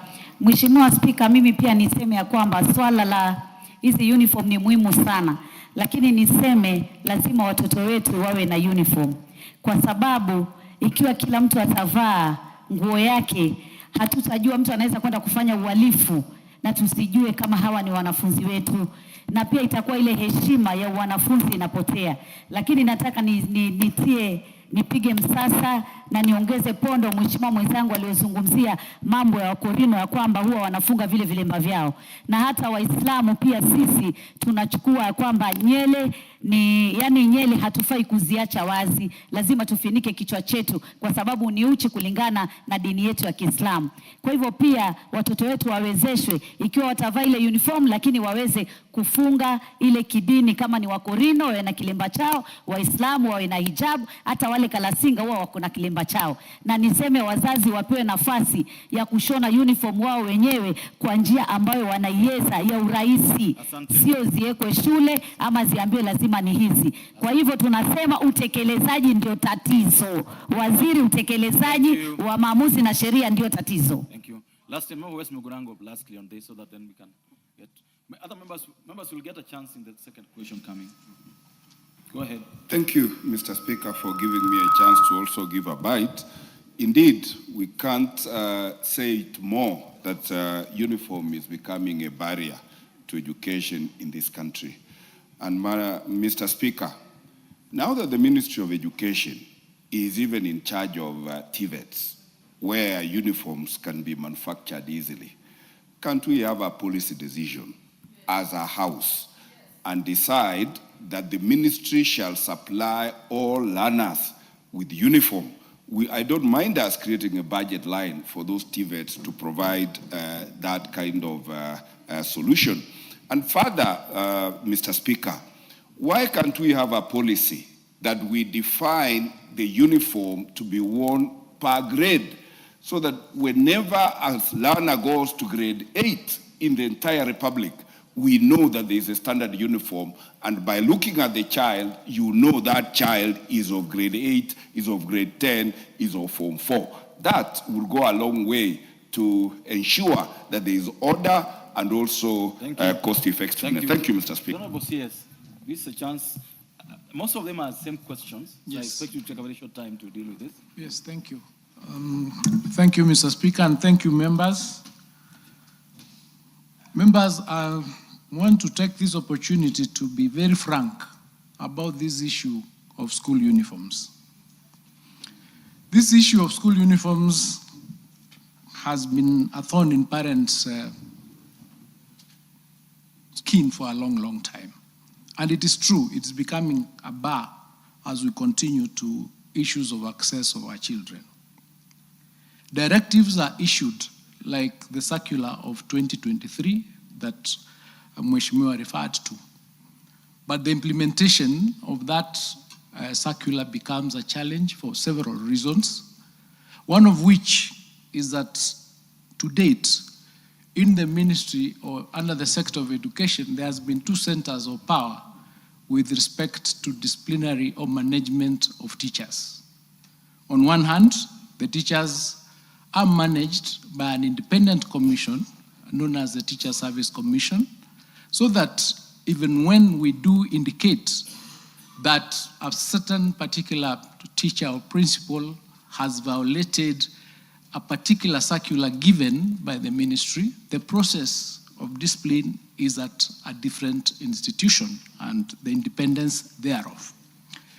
Because of that, and because of the representations of the Presidential Working Party, we are now currently undertaking various reforms in the sector, including proposed amendments to the Teacher Service Act and the Basic Education Act, where we are working towards ensuring, and those bills would be coming to you, to ensure that we are able to reintroduce, for example, the inspector of schools with powers to be able to discipline the teachers or the principals or take action against those who do not follow the circulars that are issued. So we have two issues here to consider, one of which is, do we, for example, need uniforms? What kind of uniforms do we require? Do we need, for instance, like as the case of Kapsabet High School, where the school uniform is one from ECD all the way to KCSE, so that every child who is in that school has a similar uniform? Do we need one single uniform for all the children in the country? Do we need to work with, for example, NYS, so that we be able to reproduce these uniforms?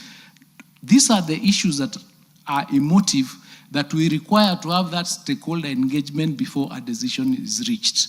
For some, there was an exercise, I think, that was done in 2018, where stakeholder engagement was carried out to determine whether people in this country would be willing to proceed in a manner that the students do not require uniforms. I think 63% of the people who participated indicated that school uniforms are necessary. So the question now is, how do we ensure that the availability of those school uniforms are liberalized in a manner that we do not clog the parents or push the parents into having an expense that is far beyond what they can afford to ensure that these students or these learners are in school. So this is a conversation that we'll all have, and we have now formed a team to look at all those issues and have stakeholder engagement, so that by July this year, would be issuing a policy guideline for the whole sector on school uniforms in basic institutions, but to be implemented through the amendments to the Act in terms of the penalties and disciplinary actions that would be taken against those who would then be found to violate the provisions of the particular circulars we issue. Previously, there has been also no budget clearly indicated for monitoring and evaluation, and it's only this year, the financial budget statement for 2026-2027, where we have now been allocated a sum of about 600 million to ensure that we are able to reach the schools using our officers to be able to implement these particular policies and guidelines that we give. So what we are saying is that we are alive as a ministry to this problem, and we are working together with the stakeholders, and we are going to have meetings with all of us, including members of parliament, because the particular bills will come to you in order to pass the necessary laws that are required for us to implement it. Because it's a thorn, it's a problem that requires to be solved. So it is not that we are not doing anything about it. We are just saying that it's an emotive matter that is so wide that we actually need to get it right once and for all. So members, I just want us to work together, and I urge you to give us time. We'll be able to come up with a position in July and anchor that position in the law that you're going to amend so that enforcement becomes possible. I submit. Thank you, Waziri. There was an issue of the... There are the two issues more. The TVETA issue. The TVETA issue, why would someone say that the students graduating should wear? No, that's just a conversation. It's a statement that the PS made on the spur of the moment. We've actually not had that discussion at all, so it's not a policy or anything that we can work on. I was going to talk about the issue of the Akorino students, and I just want to state that there is no, the requirement or the provision or the policy of the ministry is that no learner should be prevented from school on the basis of religious attire. That's the legal position, and if there's anybody who has sent away a child because of that, if we get to know that, then we can take action. As I said, the limitation that we have is what I have indicated vis-a-vis TSC, but of late, we've been able to start working together, and recently, we were able to submit a list of, was it 40 names of principals who have violated certain other regulations, and action is being taken against them. So we are working together to ensure that at least we are able to ensure our policies and our regulations are followed. So, CS, from that rostrum, what do you tell parents and teachers whose children are going to school next week on uniforms? The students and parents in the country, the position is this: there is no child who is supposed to be barred from going to school next week because of lack of school uniform. That is the position. And I want us to work together so that in the event that it happens that we are taking action, because we need to be able to ensure that those rogue principals who turn away students, even though they know they shouldn't, we work together to ensure that they are disciplined. I'm sorry for pushing this further. There was a question from a member about who audits the money being paid for lunch, because audits mostly are done on the capitation. Who audits it? Is there how much someone must pay for lunch, and how do they account for it? The challenge with that particular position is that as a ministry, we do not advocate or provide for lunch. Lunch is an arrangement that is made by the parents and the school. So the audit is done by the BOM, maybe. No, but CS, you give guidelines. You even told teachers up to how much they can charge. So you cannot say you don't encourage. Yet the minister has given guidelines how much they can charge up to.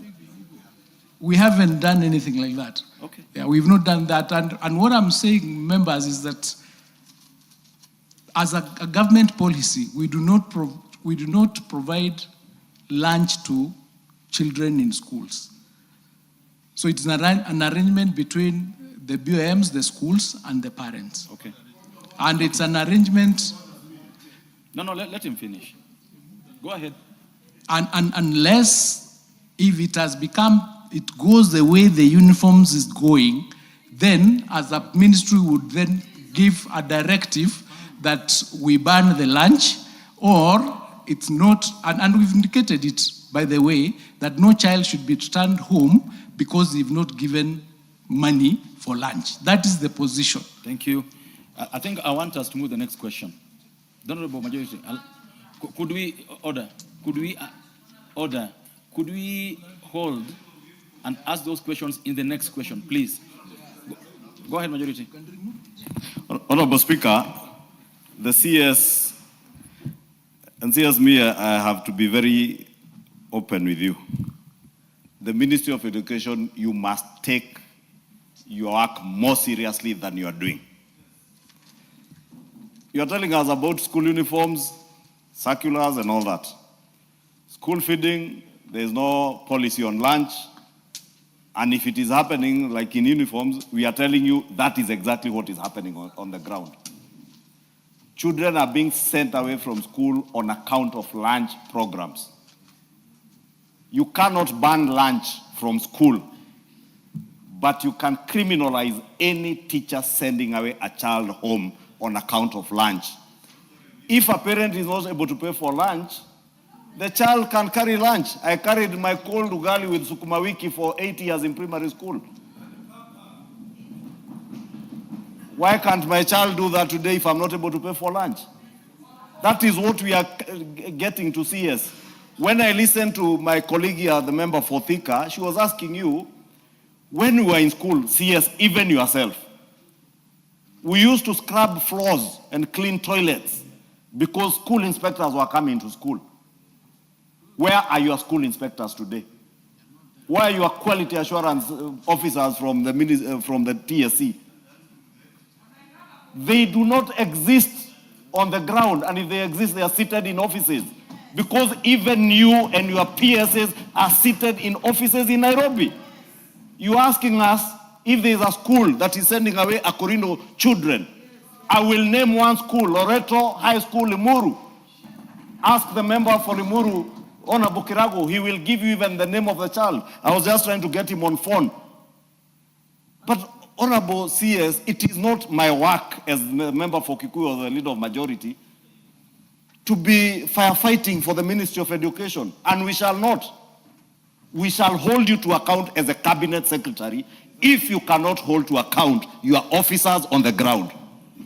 Members, I think and that is the best we can do, CS. Great. That is the best we can do for you and for the children of Kenya. Thank you. So please tell us as you leave. And Honorable Speaker, I want to beg that anywhere. No, he's still here. He's not going anywhere. He's just done the first question. At the end of this session, Honorable Speaker, I beg that you direct the CS. This matter must not be left here. We want something from your ministry in writing to the House. What actions you will take relating to school uniforms, lunch, and reams of paper. The issue of remedial classes that the Honorable Mwalimu Kombe raised, and this is a teacher who is speaking, he knows what he's talking about. Desks. Honorable Speaker, I have seen parents in my constituency, I buy at least 1,000 lockers every year. I have seen teachers asking grade 1 students for desks. I have to intervene as a member of parliament, but that is not my work. It is the work of your officers and the ministry. Well said, Honorable Majority Leader. Honorable Speaker, I want you to direct the CS, because I said the CS and the Ministry of Education are simply not taking us seriously. Thank you. They are not. So, no members. I want you to direct that he comes with a policy guideline on the question of uniform. What Honorable Clive Gisairo was saying, if JSS uniform and primary school uniform shall be one uniform so that parents next year know we will not buy uniform for JSS students. 2, those who are joining grade 10 in senior high school, if you do not have money and it is a policy by government, no child will be turned away. We want to know that the grade 10 children who are reporting to school in May next week and in January next year after they sit their grade 9 exams, they will not be sent away and there will be sanctions against teachers. and we want you to provide. Don't tell us we have a list of teachers that we have. We want that list. We want to see the list of teachers who you are sanctioning, so that as a house, we take the Teacher Service Commission to account also. If the Teacher Service Commission, you have given them a list of teachers who have contravened the circulars, and the TSC is not doing anything, if you have no powers over the TSC, we have powers over the TSC in this house. And we will deal with you as a ministry and TSC in equal measure. Because we can't, this house can't be a talk shop. Thank you. And if any member who wants this house to be a talk shop, I will not be party to it. Thank I you. will not condone it. Thank you. Honourable members, this matter ends there. The Honourable Minister, please take the rostrum again and tell us about, give us a final decision on this issue. Not July anymore, but what is possible on uniforms, lunch, reams of paper, desks, and punishment. Thank you, Mr. Speaker, and thank you, members. I am actually most grateful for that directive, because it's a directive that now gives me the powers to take the action that I need to take based on the powers that Parliament has directed me. So we are now going to be able to issue those directives on the basis of the directives that have been given by Parliament and by the support of Parliament, and it will be submitted to you within the next 14 days. Thank you. And 14 days is going to be, and we'll still be here, CS. 14 days is a very short time. Order. In 14 days, we'll be in 14 days, order, members, order. In 14 days, we'll be under recess. The Honourable CS, in 14 days, we'll be under recess, but when we resume Parliament, we would like to hear from you on all those 5 things we talked about, including and not limited to. Because one thing, order, something you've said that members don't agree with, is that the CDF bursaries we give today, because government has said there is no school fees being paid, and so all the bursaries we give today is billed as lunch. So you cannot say that the ministry has no say on that money we give, and it's billed as lunch. Every bursary we give is lunch. Yeah, so we need that information, including and not limited to uniform, lunch, reams of paper, desks, and disciplining of errant teachers. Thank you. Order, members, to the next question now. The Honourable CS, to the next question.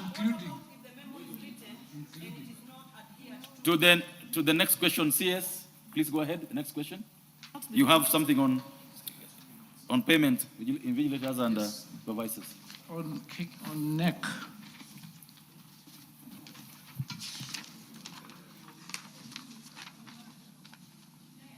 Yes, it will include certificates. We've agreed. Yes. Mr. Speaker, the reasons for the delayed payments of contracted professionals. Mr. Speaker, in the year 2015, the government, in line with the policy of free and compulsory basic education, undertook to fund the NEC for administration of national examinations. This implies that, unlike previously when NEC collected examination fees directly from schools and students, the National Treasury makes a transfer of resources to NEC through the Ministry of Education. These are the funds that are utilized to pay for contracted professionals. In the financial year 2025-2026, the approved recurrent budget for NEC was allocated 5.9 billion for national assessments, being Kenya shillings 3 billion for KCSE, Kenya shillings 900 million for KPSEA, and 2 billion for KJSEA. And there was nil allocation for school-based assessments. This was against a requirement of 12.723 billion, being 8 billion for KCSE, 1 billion for KPSEA, and 3.5 billion for KJSEA, and 87.3 billion for school-based assessments. NEC incurred a pending bill during that time for the year 2024 of 1.037 billion. In addition to the allocation of 5.9 billion, NEC was granted a 3.1 billion in September 2025 under Article 223 of the Constitution. The outstanding deficit was therefore 4.76 billion, being the 2025 funding deficit, including the 2024 pending bills. We had anticipated, Mr. Speaker, that the deficit was to be addressed through Supplementary 1. This would have enabled the settlement of dues owed to examiners, supervisors, invigilators, marking centers, and other creditors as follows. For the national assessments and supervision and invigilation, the requirement was 2.3 billion. There is a pending bill in that set of 2.3 billion because zero has been paid. For KCSE marking, KJSA and KCSE marking in KJSA, the requirement was 644 million. We have made an installment of 168 million. There is a balance or a pending bill of 475 million. For KCSE, the requirement was 1.5 billion. We paid an installment of 431 million. There is a shortfall or a balance due or a pending bill of 1.1 billion. For KJSEA, the requirement was 191 million. We have made a deposit or installment of 165 million. There's a balance of 26 million. And KCSE, there's 711 million. That was the requirement. We've made an installment of 319 million. There's a balance of 391 million. There are other creditors like those who offer transportation, etc. There's a balance of 437 million, making the pending bill of 4.7 billion. It is this pending bill or this amount that is supposed to be availed by Treasury to enable the payment of this pending bill to the examiners and other invigilators. What we are doing currently is negotiating with Treasury to avail these resources in order for us to be able to pay the examiners. We have had discussions with them because in the supplementary, this figure was not allocated, and we are trying to see what can be done to make it available. We've had discussions with them, and the discussion is to work around the budget policy statement that has been granted for 26-27 to see whether we can have access in order for us to pay these particular examiners. The challenge has been this budget was not provided for, and as you can see from previously, the budget, the amount was not provided for, leading to us being given 3.1 billion on under Article 223. So the challenge has been availability of resources to be able to pay the examiners. All members, you've heard the reason there. So the Honorable Bogashagwa.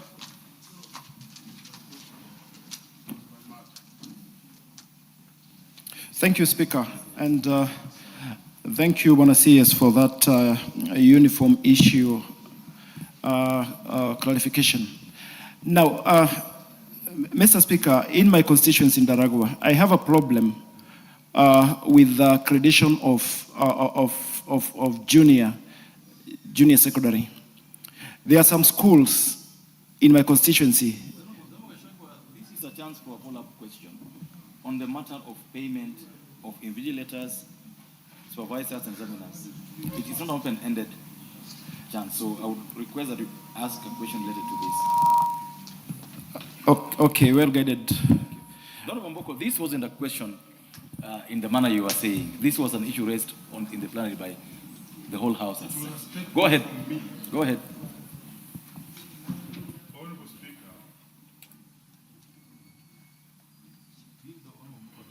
Honorable Speaker, this was a statement from me, and then it coalesced to become what it is.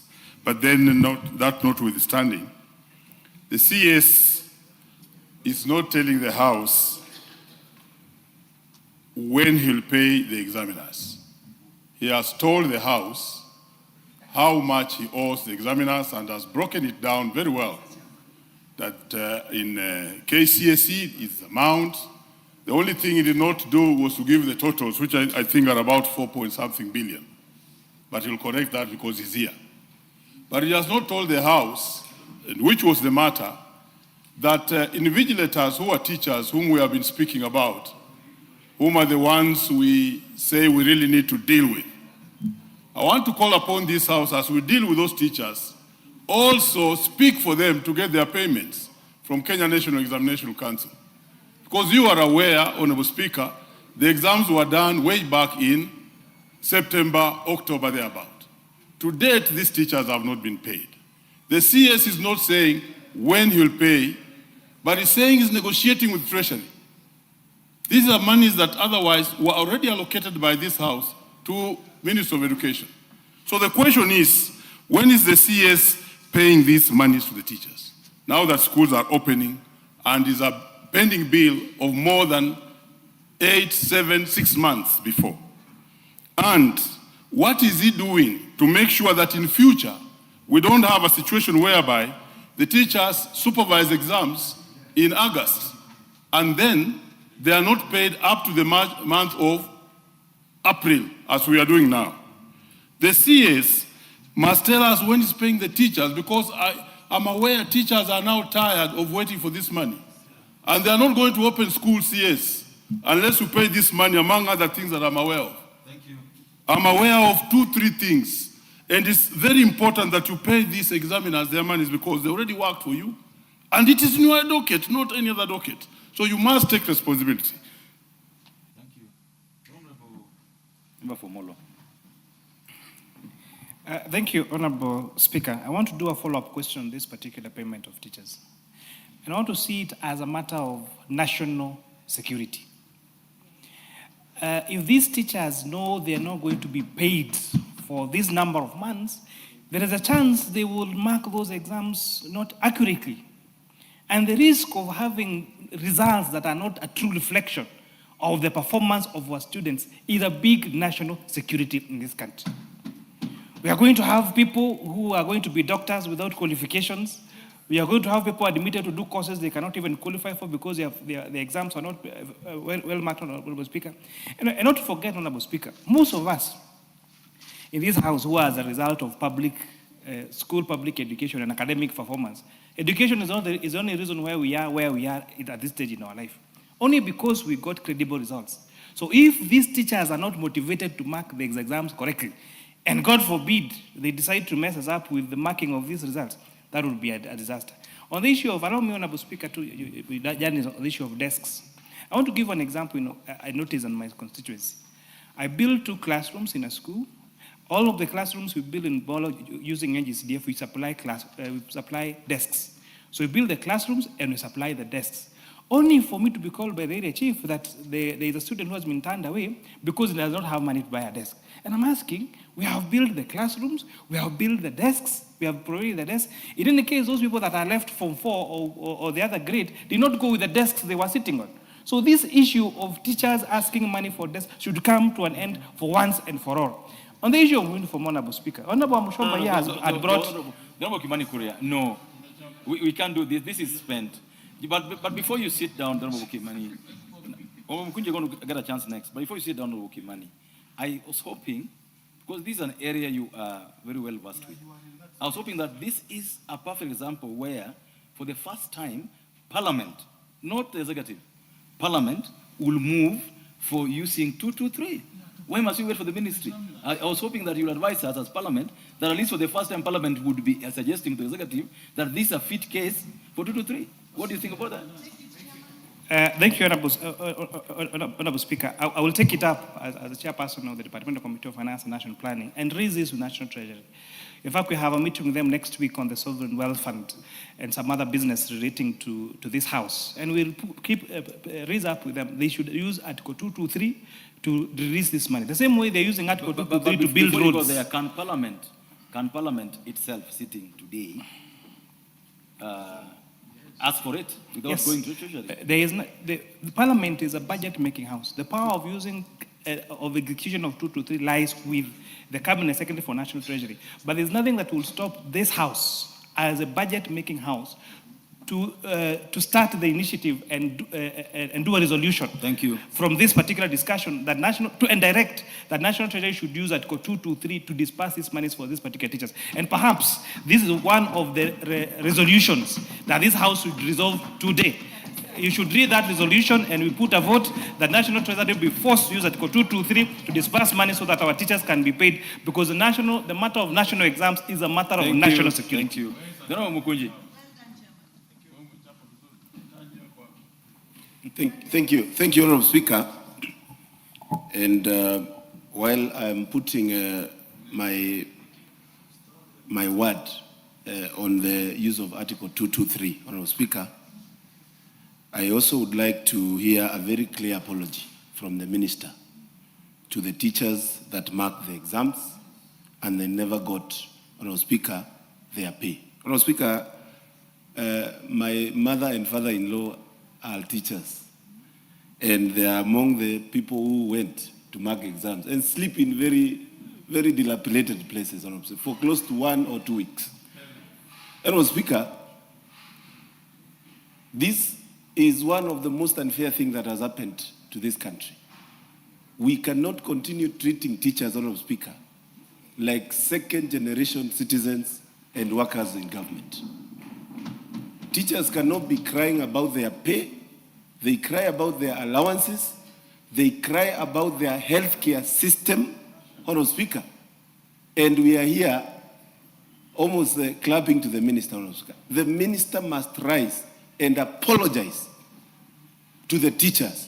Because, Honorable Speaker, if it was not for us calling in this House, and you can see exams were marked last year, Honorable Speaker. We're not talking of something that happened in March. It is actually a show of negligence in the ministry, Honorable Speaker. And I want to hear a clear apology from the ministry. Thank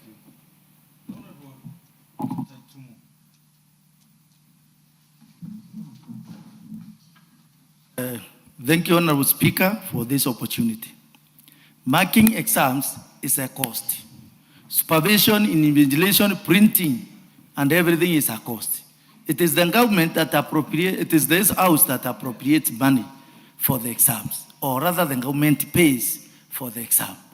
Why can't they include the money for marking exams, the way they supervise, the way they transport, even using planes to some centers in this country, only to find teachers after marking suffering? Why should that cost be included forthwith, rather than talking about invoking Article 223 all the time and looking for money from the Treasury, pleading with the Treasury for the sake of teachers? Teachers should be respected. Teachers should be paid upfront after marking their exams. Honorable Kiara.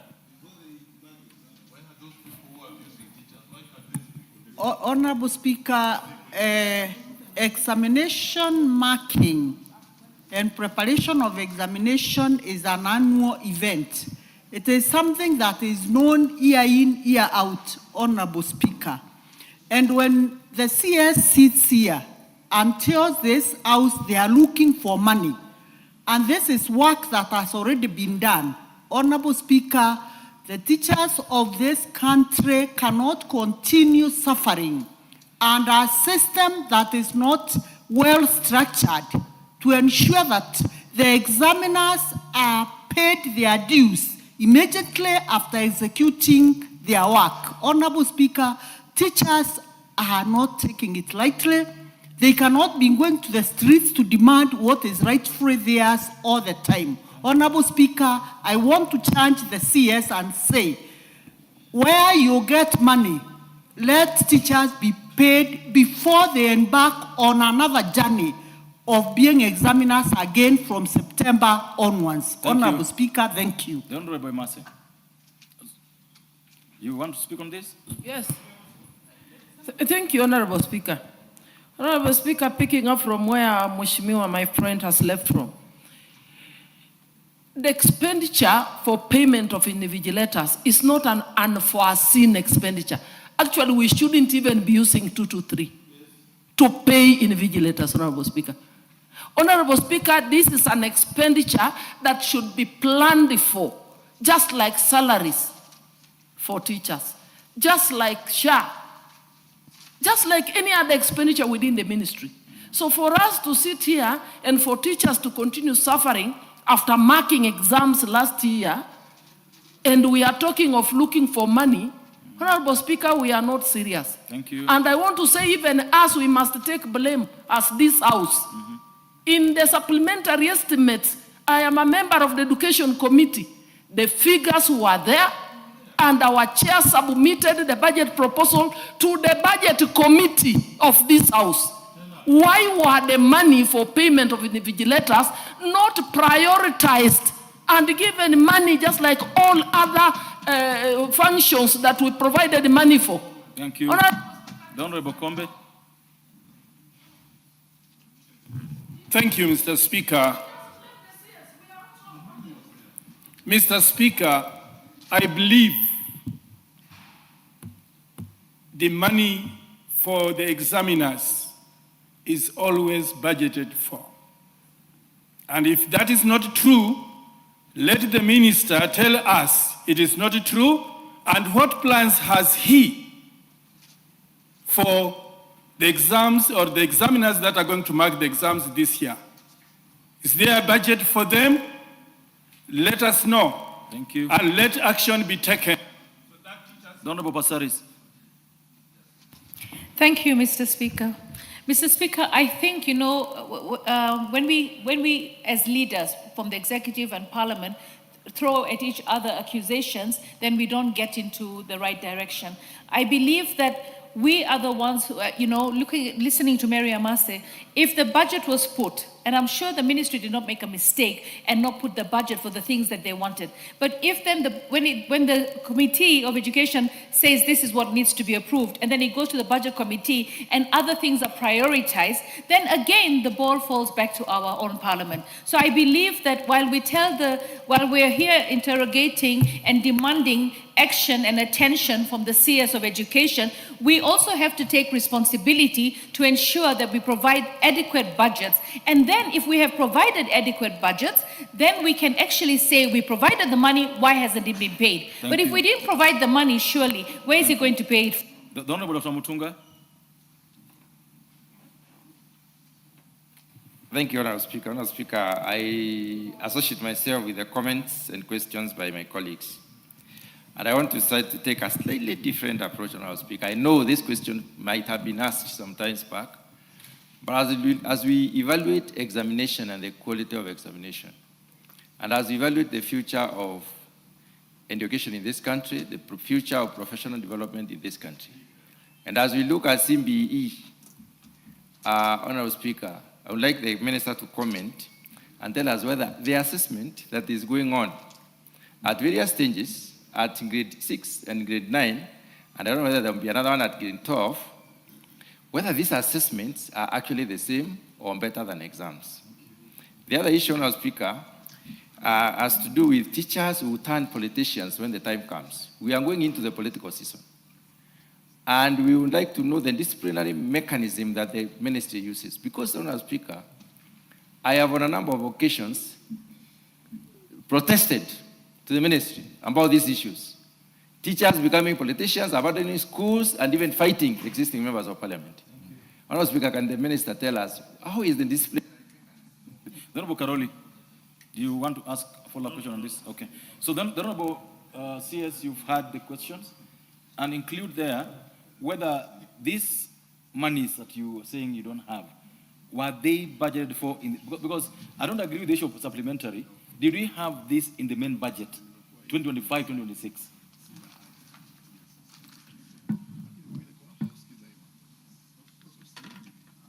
Thank you, Mr. Speaker. The ministry presented the requirements of what NEC required in the main budget. It was not provided for. We then, again, that is how we got the 3.1 billion under 223, because they did not provide for it in the budget. And the people, the honorable members from the Education Committee can bear us witness. And even for this year, we presented what the requirements were to to the committee. The committee then presented to the budget committee, and it was slashed. So there is no provision for the 4.7 billion that is required to pay for the examiner. So really, the fault is not with the ministry. We do not have this money in the ministry that we are not paying. If we had it, the easiest thing that we could do is the payment. So really the challenge is, can we have, going forward, once this request or requirement is given, for it to be prioritized and be granted the way it is provided, instead of it being slashed, leading to the challenge that we are in now.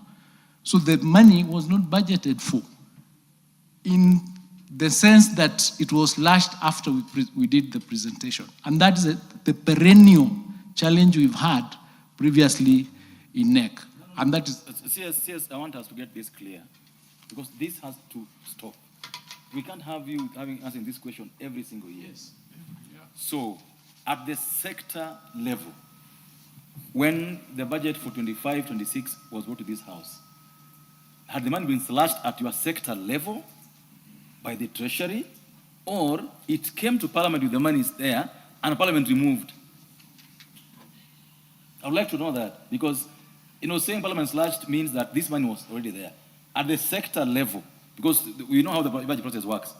At the sector level, when the budget of 25-26 was presented to this House, was the money there or not? Can you give me a minute? I confirm that.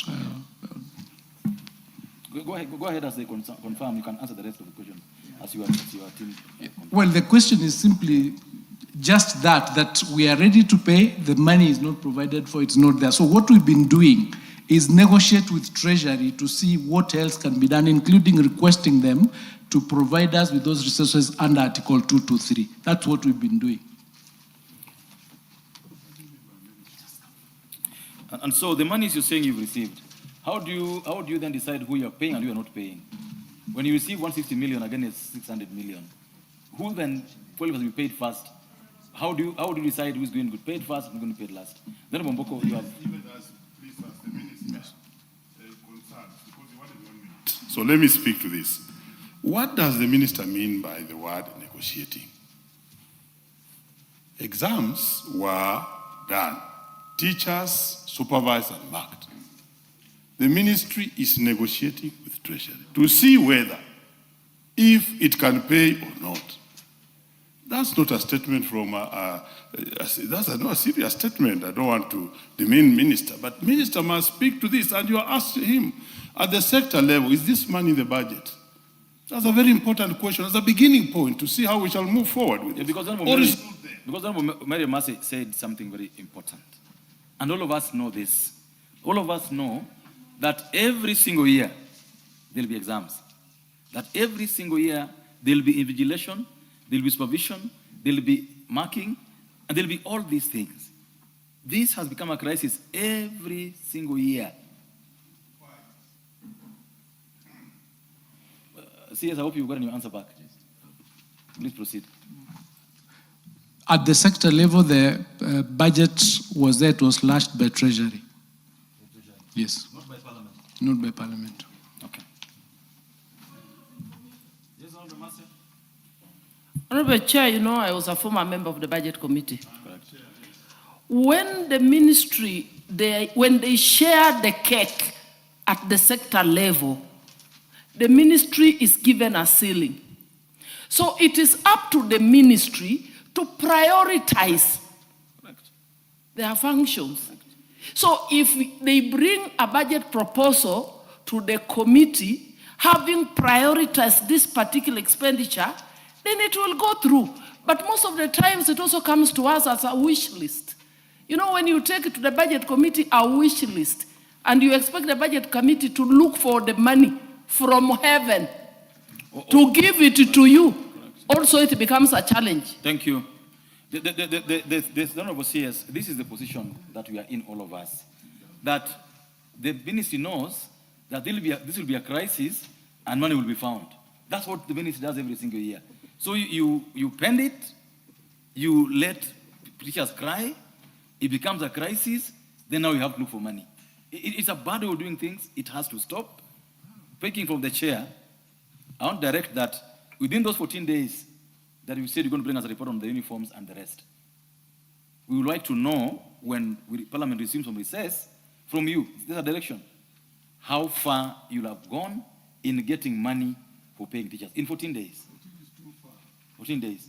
And I would like to order that you do a letter to the substantive speaker explaining how far your efforts are, the urgency of the matter being of importance. I'm well guided, Mr. Speaker. No, this is spent, Honorable Mboko. Okay, what is it? Honorable Speaker, I plead with you that 14 days is too far. And that, like we had thought resolved earlier, that we resolve that this Parliament urges the Executive to use 223 to pay teachers in the next 3, 4, 5 days. Thank you, Honorable Speaker. The Honorable CS you've had, 14 days. If we can get an answer by next Thursday, and if you need the intervention of Parliament to make Treasury act, please write to our Minister so that this, to the Speaker, so that this is expedited. So the next would be now, and there's Honorable CS, you're going to be here with us for a while today. So I hope you have enough water with you there. If there's no water, please, the Sergeant at Arms, please provide the CS with enough water. You got questions by private notice, starting with the member for Busia, Honorable Manu. Please go ahead. Thank you, Mr. Speaker. Could the Cabinet Secretary, one, explain the circumstances under which the Kenya Institute of Management has operated without accreditation since 2018, including the awarding of certificates, diplomas, and other qualifications? Two, outline the measures being taken to safeguard the academic and professional rights of persons who obtained certificates from Kenya Institute of Management during the period in which it lacked accreditation. Three, state the steps being taken to resolve the matter given the institution's long-standing reputation as a national and international center of excellence in professional and academic training. And lastly, indicate the actions the ministry has taken or intends to take against management of Kenya Institute of Management and the relevant regulatory bodies for gross negligence, lack of duty of care, or failure to undertake regulatory oversight over the institution. Thank you, Mr. Speaker. Proceed, Minister. Thank you, Mr. Speaker. I beg to respond to the three sub-questions together as follows. Mr. Speaker, as indicated, the TVET authority found that while KIM was accredited to offer TVET CEDAC courses, it was still conferring internal qualifications without mandate. Mr. Speaker, we appreciate that the non-compliance and the resultant action by the TVET authority raised profound questions that affect multiple stakeholders, including persons who have obtained certificates from the institution. It also exposes certain legal gaps pertaining to the place of institutions that were previously qualification awarding bodies under the repealed Education Act. KIM has the right under Section 37 of the TVET Act to appeal against the decision by the TVET authority. And indeed, KIM has already lodged an appeal this morning by the decision that was made by TVETA by a letter dated 21st of April 2026, which we received earlier today. A copy of that letter is provided in the response. As a ministry, Mr. Speaker, we are committed to addressing and resolving the matter at hand through a deliberative and consultative approach that safeguards the interests of innocent third parties, like the students who have already graduated, while also ensuring compliance with the law and promoting credibility of our education system. We will seek to ensure that going forward, all institutions are compliant and that no student is disenfranchised. We are also carefully reviewing the matter for possible corrective action against any party that may have been negligent in their duties and obligations. Mr. Speaker, since this is a quasi-judicial process and the appeal under Section 36 of the TVETA Act has been made to me, I seek the indulgence of the House not to prejudice the consideration of the appeal by making anticipatory comments on the matter. But I can assure the House that we have already written to TVETA to do a response to that appeal, and we are due to have a hearing tomorrow in the afternoon with a view to resolving this matter within the next 2-3 days, so that everybody is not in that state of not being sure of what is going to happen to them. Yes, the Honorable, I think the first bite belongs to the member who asked the question. One of the question, you have the first shot at a supplementary question again? Or would you want that to go to other members of parliament while you are preparing yourself? Yes, kindly. Okay, Bedzimba. Asante sana Mheshimiwa Spika. Kulingana na swala hilo ni kwamba Wizara ya Elimu ni kazi yao na jukumu lao la kufuatilizia elimu ya aina yote inayofanyika hapa katika taifa hili.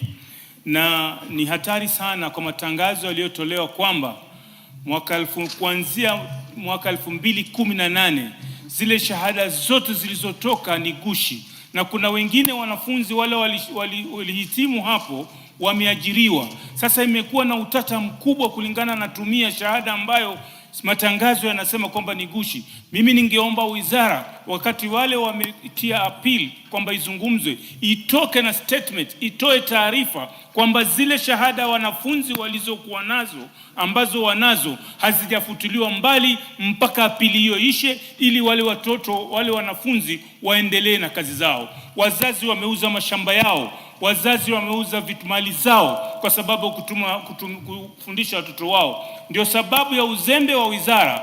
Mombasa Aviation walisoma wanafunzi zaidi ya miaka 10, halafu wakaja wakatangaza siku moja kwamba si halali. Hii ni kwamba wizara ya elimu haijielewi yaenda vipi. Asante sana Mheshimiwa Spika.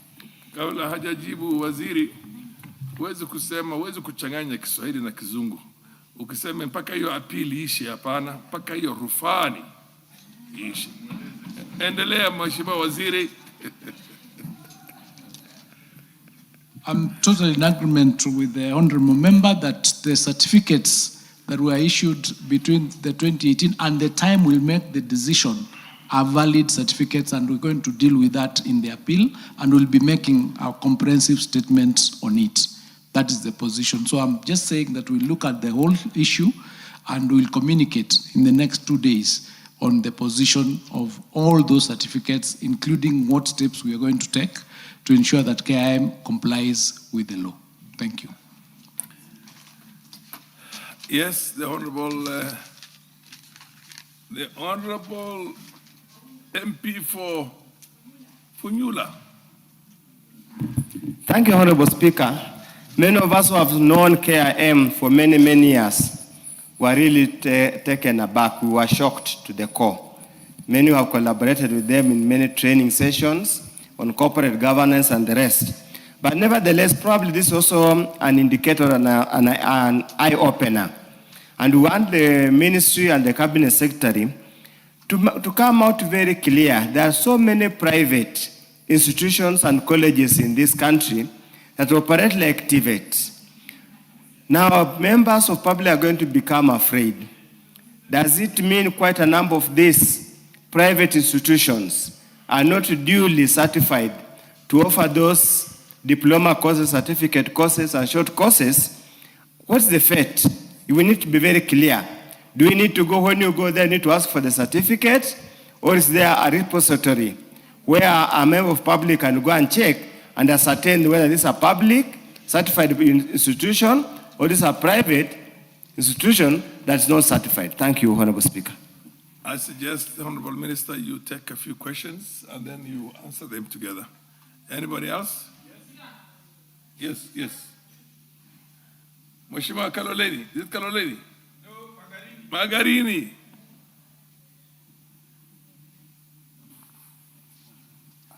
Endelea kuuliza swali.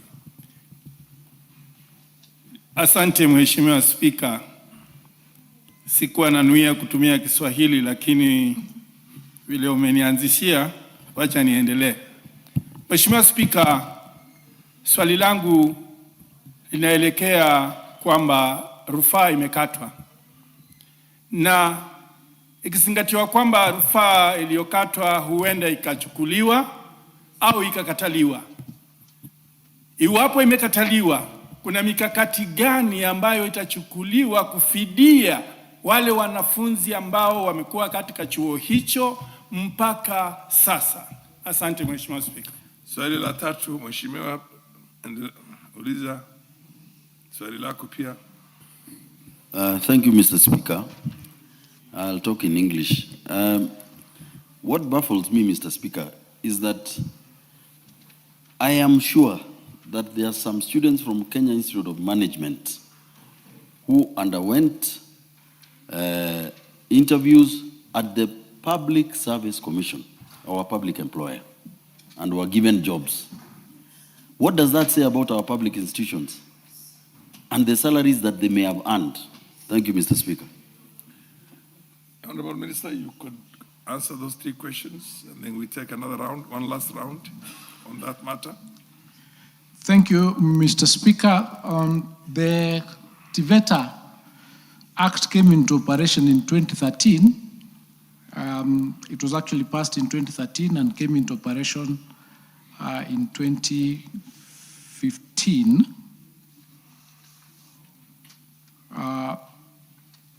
The institutions that were operating as TVET then were required to be accredited by them, and a number of them have already been done so. So this is a question that we'll be dealing with on a case-by-case basis on those private institutions.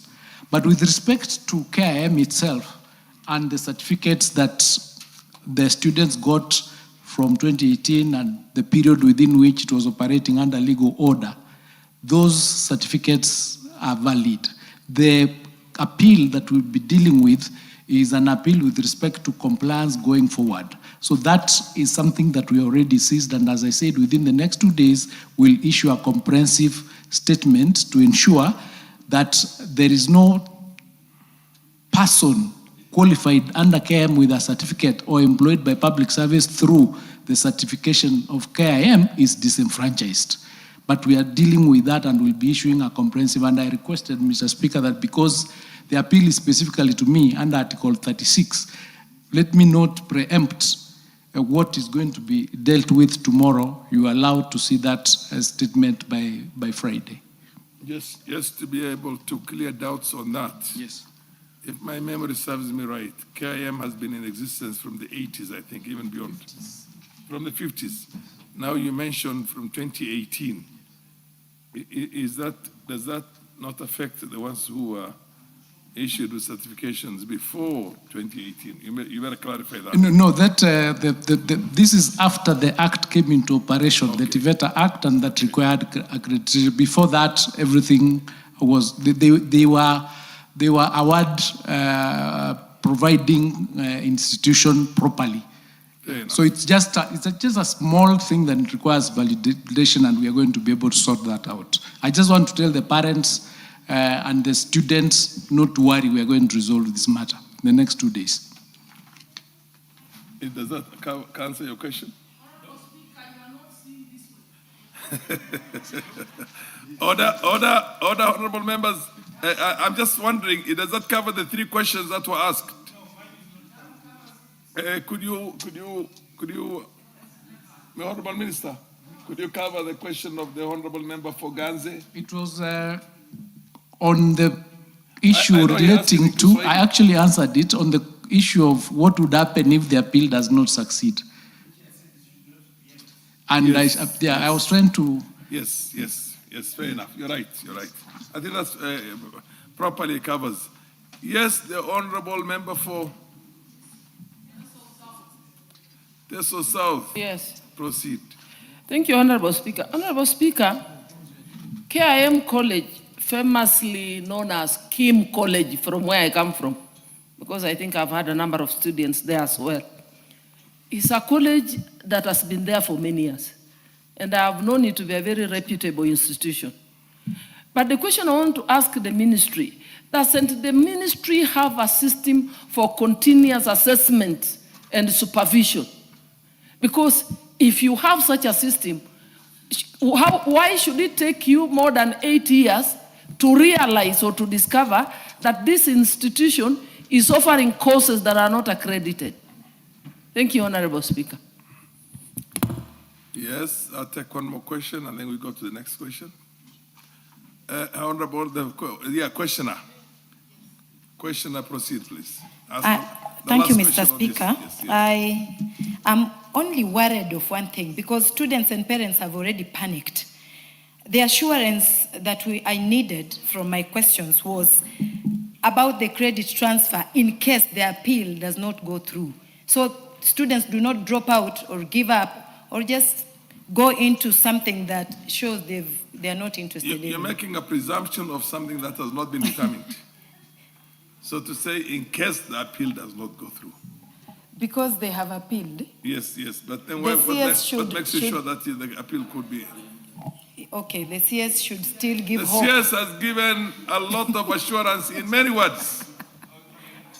Okay, next question. Next question, the Honorable Mishimboko. Thank you, Honorable Speaker. Honorable members, Mishimboko, one moment.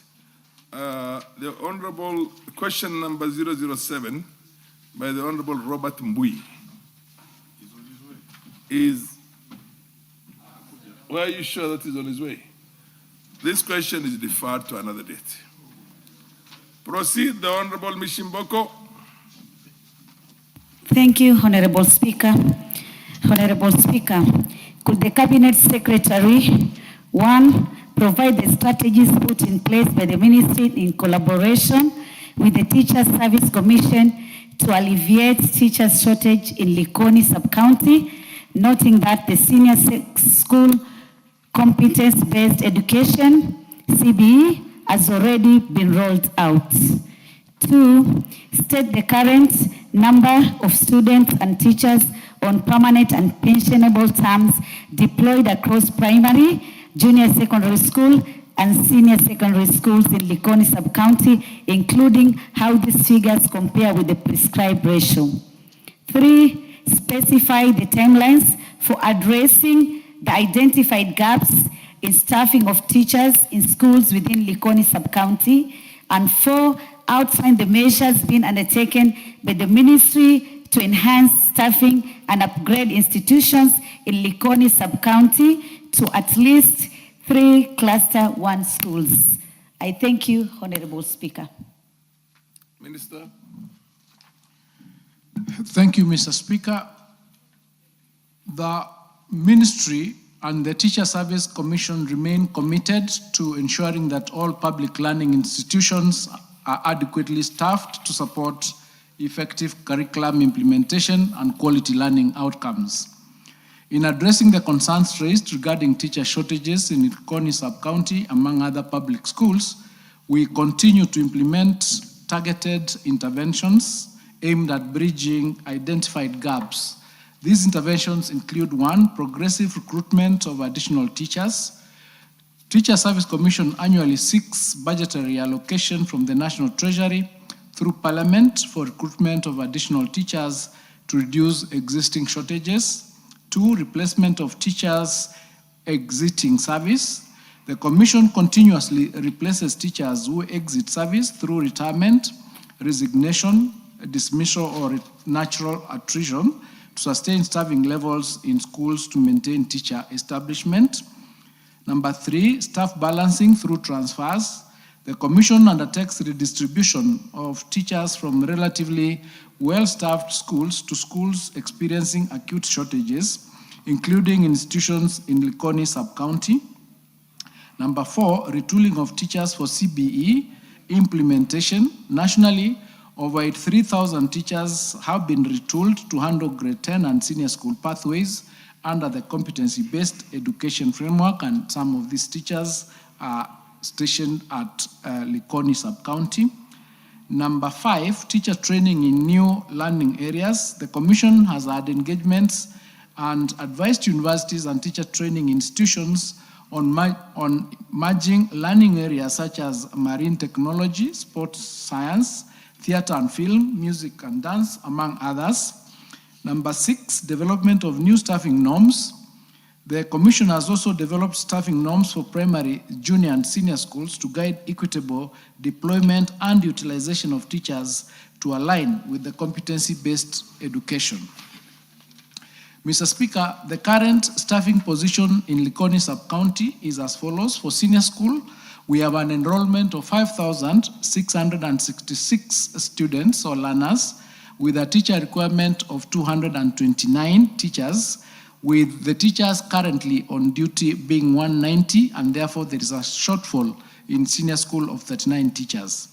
In junior schools, we have 9,332 learners with a teacher requirement of 306, and those on duty or in position are 150, meaning we have a shortfall of 156 teachers. In primary school, we have 14,408 learners with a teacher requirement of 319, with the teachers on duty being 316, we have a shortfall of 3 teachers. The total teacher shortage, therefore, in Likoni is 198. The requirement is 854, and we have 656 teachers in place, with the total learners being 29,406. Therefore, Likoni sub-county currently has 656 teachers on permanent and pensionable terms against an overall requirement of 854 teachers, translating to, as I've indicated, a shortfall of 198 teachers. While Likoni sub-county has identifiable staffing gaps that require progressive intervention, the situation remains comparatively better than that in many other public schools and regions across the country that continue to experience more severe shortages. Mr. Speaker, the ministry is fully cognizant of the teacher shortage in schools across the country, including Likoni sub-county. It remains committed to fulfilling its constitutional mandate of staffing all public basic learning institutions in Kenya, and to this end, the ministry and the Commission will continue to, 1, advocate for increased funding from the National Treasury through the normal budgetary process to facilitate recruitment of additional teachers. Number 2, to undertake replacement of teachers exiting service through retirement, resignation, natural attrition, or other causes so as to sustain approved establishments. Number 3, optimize utilization of the available teaching resources through staff balancing, redeployment, and transfers based on identifiable needs. Number 4, prioritize critical shortages during future recruitment exercises, especially in areas and levels experiencing the greatest staffing pressure, such as junior and senior school.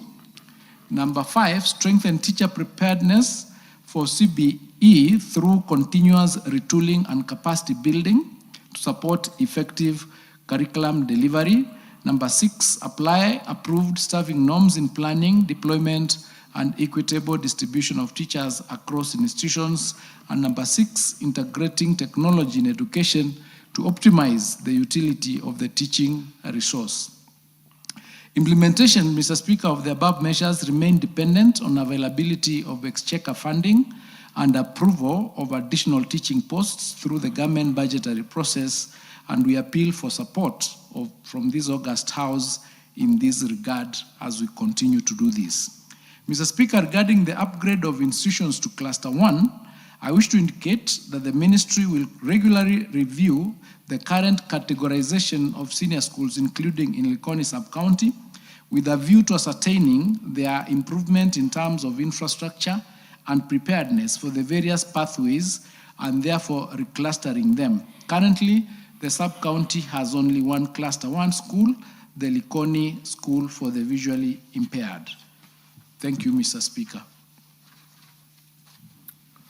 Follow-up question. Mishimboko. Thank you, Honorable Speaker. Honorable Speaker, I want to thank the Cabinet Secretary for the Minister of Education for the good response which he has just presented in this Parliament.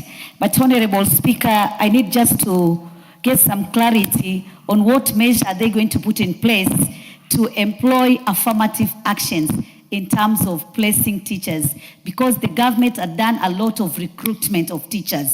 But again, still we have marginalized areas, including those from Northeastern, Coast being also a marginalized area in terms of placement of teachers. So what strategy are you putting in place to ensure that anytime you do the recruitment, then you have like a matrix showing that this area, at least they have more teachers, so they don't need any other new placement or rather any new recruits to be taken to those schools. Now we deal with these other marginal areas which at least they don't have those teachers. Again, we don't have adequate STEM teachers. Teachers who will teach STEM subjects. That is a big problem in all the marginalized area, Honorable Speaker, I want to say so. And that is why you will see there is a lot of disparity in terms of those who are taking sciences and those who are taking arts.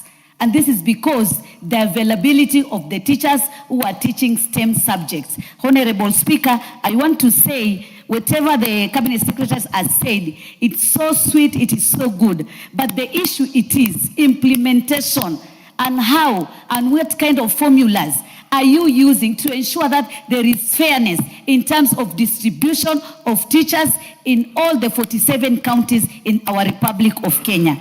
Honorable Speaker, I want to say today, most of our teachers in the Republic of Kenya, and mostly in the marginalized area, are being paid the BOM.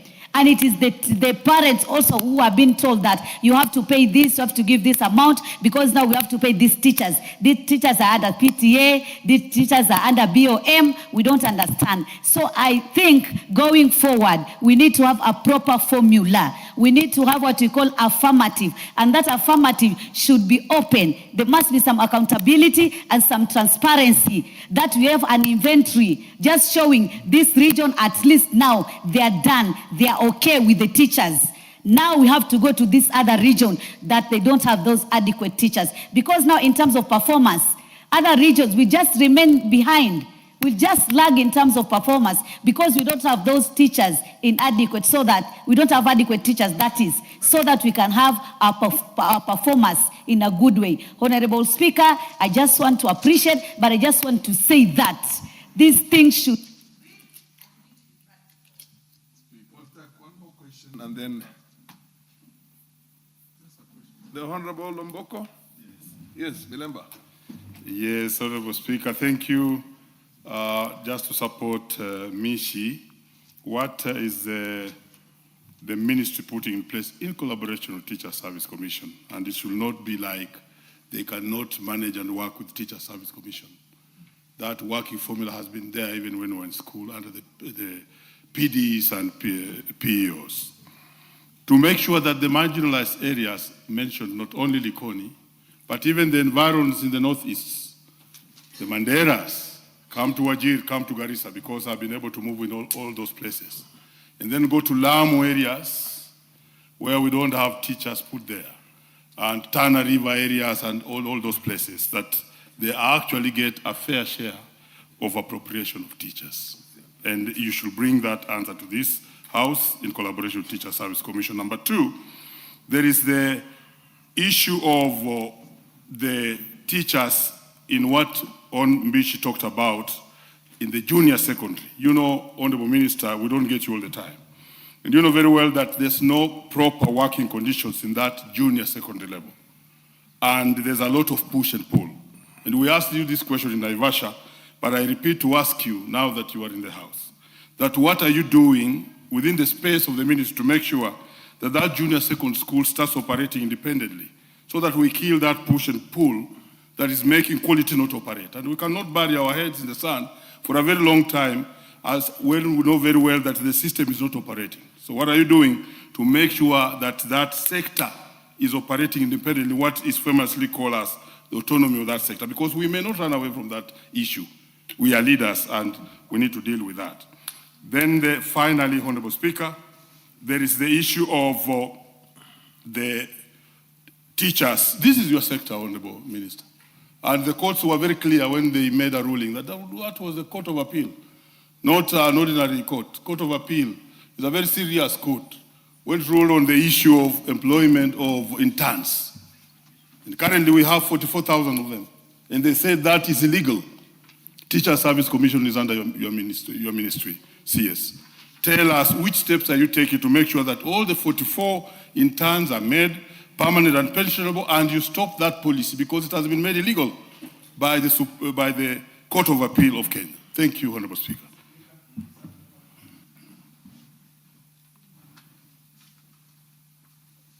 Yes.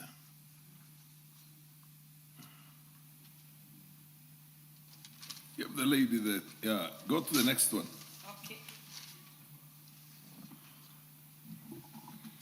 Thank you so much, Mr. Speaker. I also want to add on Honorable Mbishi's question, which is a very pertinent question today in the sector of education, Mr. Speaker. I have observed in my own way, and I realize that it is not about the shortage of teachers that we have in this country. I think we have also overstretched building many schools, and we are underutilizing the number of, because when you build many schools, Mr. Speaker, and probably in an area where there's not proper mapping of the school students or children that are going to school, with few children or few students, pupils, with many teachers at some point. This way, if the government, through the ministry, should map or could map every area or constituencies and look at the number of the children that goes to school so that we are able to build few schools with quality amenities, and we are able to post these teachers, and those teachers who are able to be shared on other parts of the country is also very possible. Mr. Speaker, I also realize the importance of what Honorable Mbishi Mboko is talking about, the STEM sciences or STEM subjects. It is a very pertinent issue now. It is this CBE and this new syllabus came, and I think we are not so prepared, and we are finding children graduating every day without proper qualifications. Because, Mr. Speaker, this is a life of a child. If we are not able to take care of that seed when he is in school or they are in school, they might not be able to compete properly in the future. Otherwise, Mr. Speaker, I support, and I think this is something that we can work out through the legislation and through the ministry, and we can help Ministry of Education to achieve its goals and give better and quality education. Thank you, Mr. Speaker. Honorable Member, is that just me? No, don't look back. I mean you. Maungu. Yes, sir. Maungu here. Thank you. Proceed. Thank you, Speaker. And allow me to appreciate the Minister for the feedback given. Mr. Speaker, I want to raise an issue supporting what Mheshimiwa just said here, and with regard to C1, C2, C3, C4 schools. Recently, we've seen senior ministry officials declare that some of the C4 schools may need to be closed because they do not attract learners. Yet we know there was a challenge with the admission of Form 1s, or other grade 10 learners, whereby C4 schools were kind of suffocated because they opened the space for C1 schools, which ended up admitting more than the required capacities. We may have that a school has been allocated about 4 streams. This school ends up having double of the same. So we wish to hear the Minister speak on the floor of what is the future of the C4 schools, because Banwaziri, we have gone out of our way to develop schools in our sub-counties, and these schools are meant to serve the local communities. And therefore having a declaration that the C4 schools may be closed because of lack of attracting learners may be a challenge. We have situations whereby a C4 school has maybe 5 learners, but a C1 school has over-enrolled, meaning we are straining resources, be it laboratories, be it teachers, be it playground, be it dining hall, we are stretching them. What strategies are you putting in place to ensure that going forward, the C4 schools will be secured? Number two, recently we had our learners go to Nyeri for music festivals, Bonaziri. It was very embarrassing to see that teachers have traveled all the way from Western Kenya, including Rwanda and Vihiga, where I come from, to go take their learners in Nyeri. But the kind of treatment, the kind of facilitation to make this teacher comfortable so as to assist this learner was quite wanting.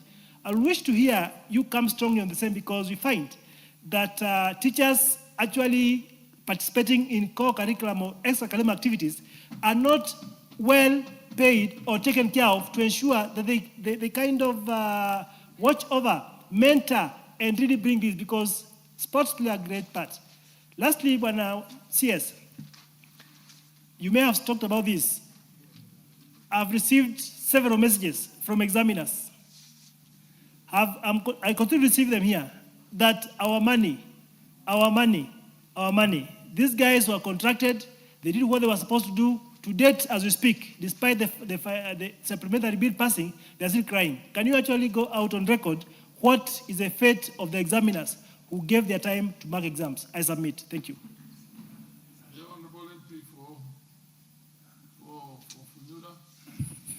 Thank you, Honorable Speaker.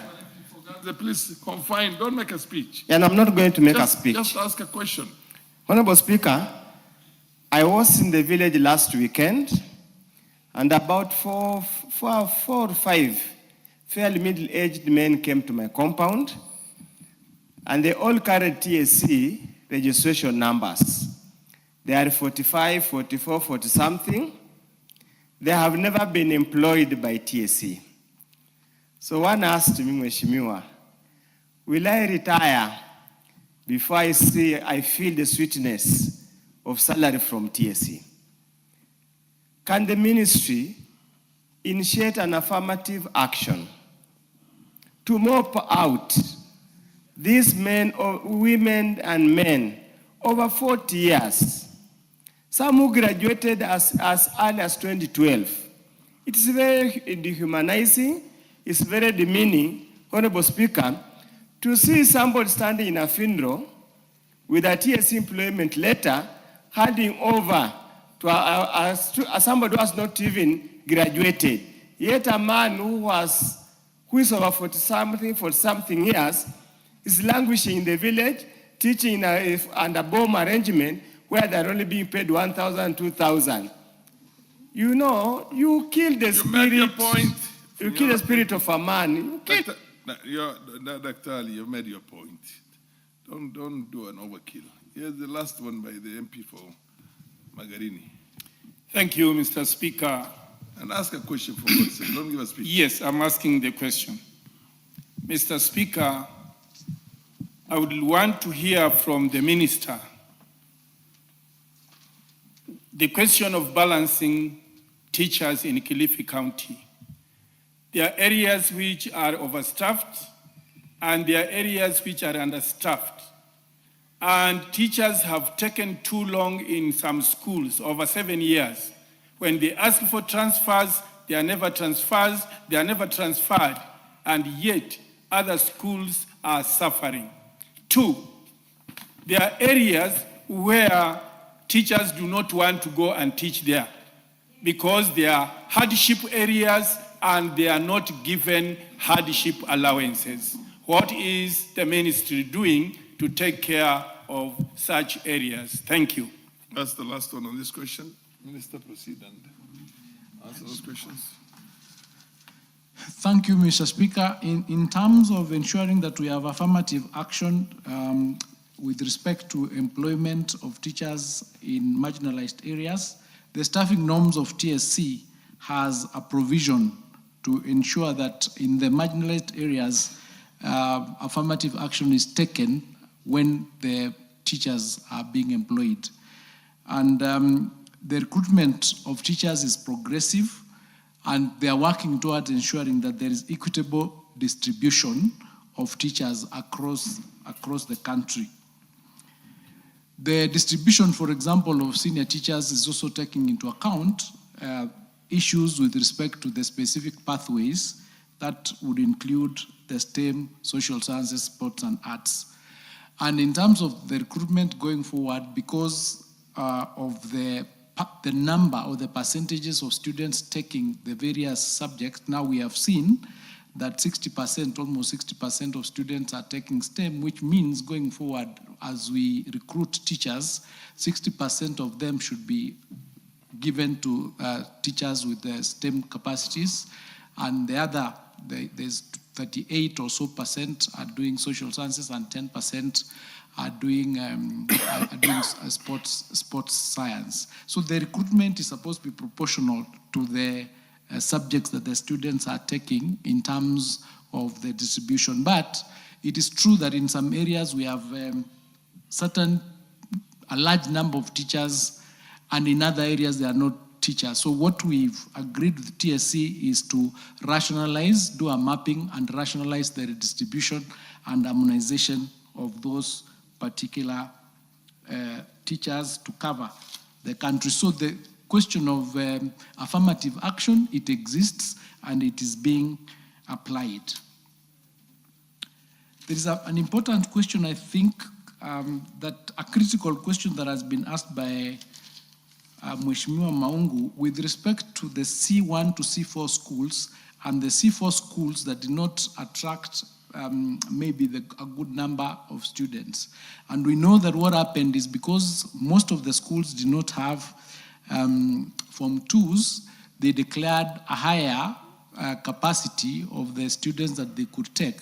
So this year, 2026, they've actually taken the maximum number of students that they could take, meaning that next year, 2027, they would have to fall back or come back to the actual number that is normal for them, meaning that we cannot this year, 2026, make a decision on the basis of the admissions that were done that certain C4 schools that did not attract students should be closed. That decision can only be made next year, when now we'll have normalized the process, because next year the schools that took more numbers, for example in C1, would not be taking that number because they already filled that capacity. So the decision has not been made to close or merge any of the C4 schools because they are critical.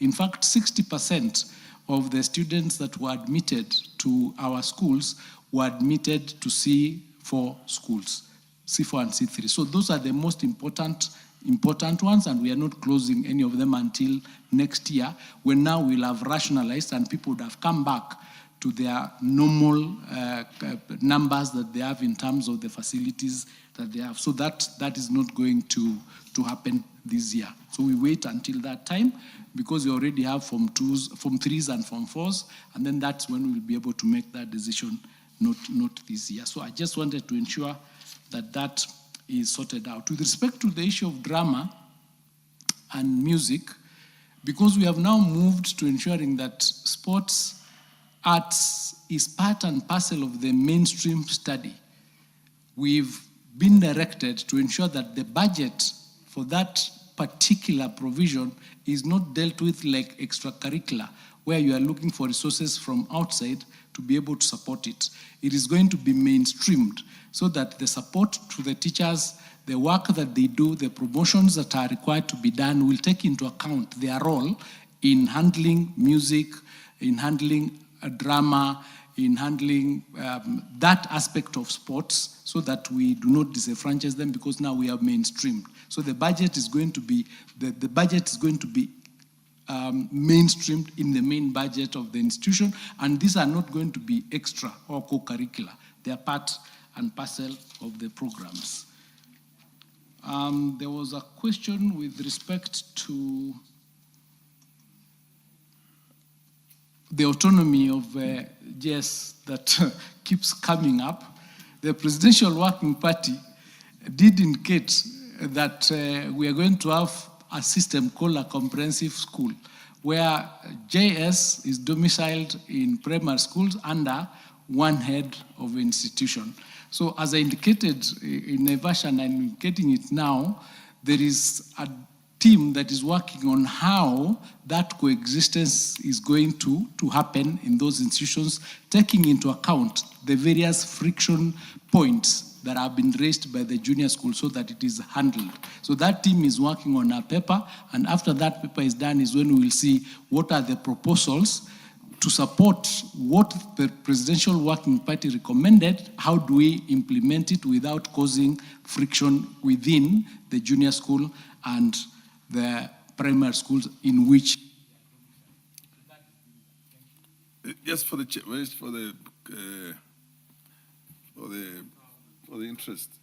interest of the chair, there was a member who asked, there is over-concentration of teachers in some schools and a complete scarcity in other schools.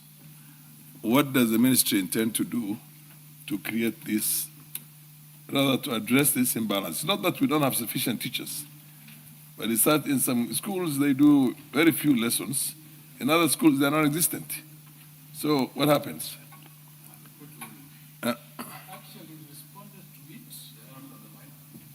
Can you give the minister the mic, please? Yeah, okay. I actually responded to it and indicated that TSC is doing an harmonization and the distribution of teachers across the country so that we move teachers from areas where there are more to ensure that each and every school is equitably distributed. That exercise is going on. And let me also answer the question of the member from Funyula on the 45 years, teachers, people who have qualified, and they've been out here from 2012, and the agreement with TSC is that as they do the recruitment, they start with the people who have been out for that much longer to ensure that they are supported. So those are the ones that... The next question.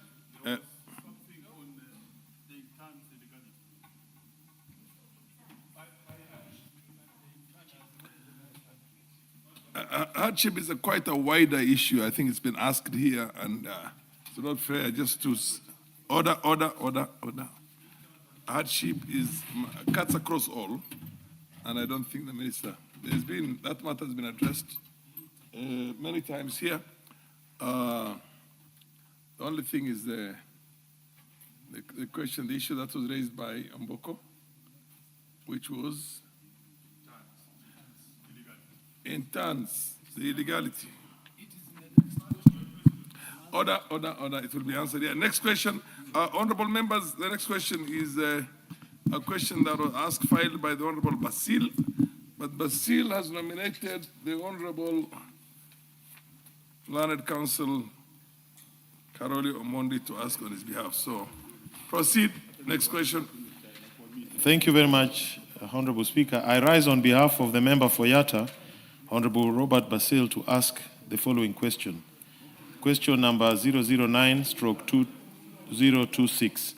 Could the Cabinet Secretary explain why P1 teachers who upgraded to a diploma in ECDE have remained in grade C1 since 2015, despite similar teachers being promoted, and state the measures being taken to harmonize their grades, promote them, and pay any salary arrears? Could the Cabinet Secretary clarify the criteria and timelines for teacher promotions, particularly for those who upgraded qualifications while in service, including measures put in place to address the issue of stagnation and ensure fairness in promotions? And 3, could the Cabinet Secretary explain why junior secondary school interns who have served beyond 6 months are yet to be employed on permanent and pensionable basis? Thank you very much, Honorable Speaker. Minister. Thank you, Mr. Speaker. The promotion of teachers in public service is premised on the provisions of the Code of Regulations for Teachers, career progression guidelines for teachers, and the policy on selection and appointment of institutional administrators. Regulation 73 of the regulations provide for general guidelines governing promotion of teachers, including merit and ability as reflected in the teacher's work, performance, and results. Seniority and experience are set out in the scheme of service. Existence of a vacancy, academic and professional qualifications, and above all, budgetary provisions appropriated by the National Assembly.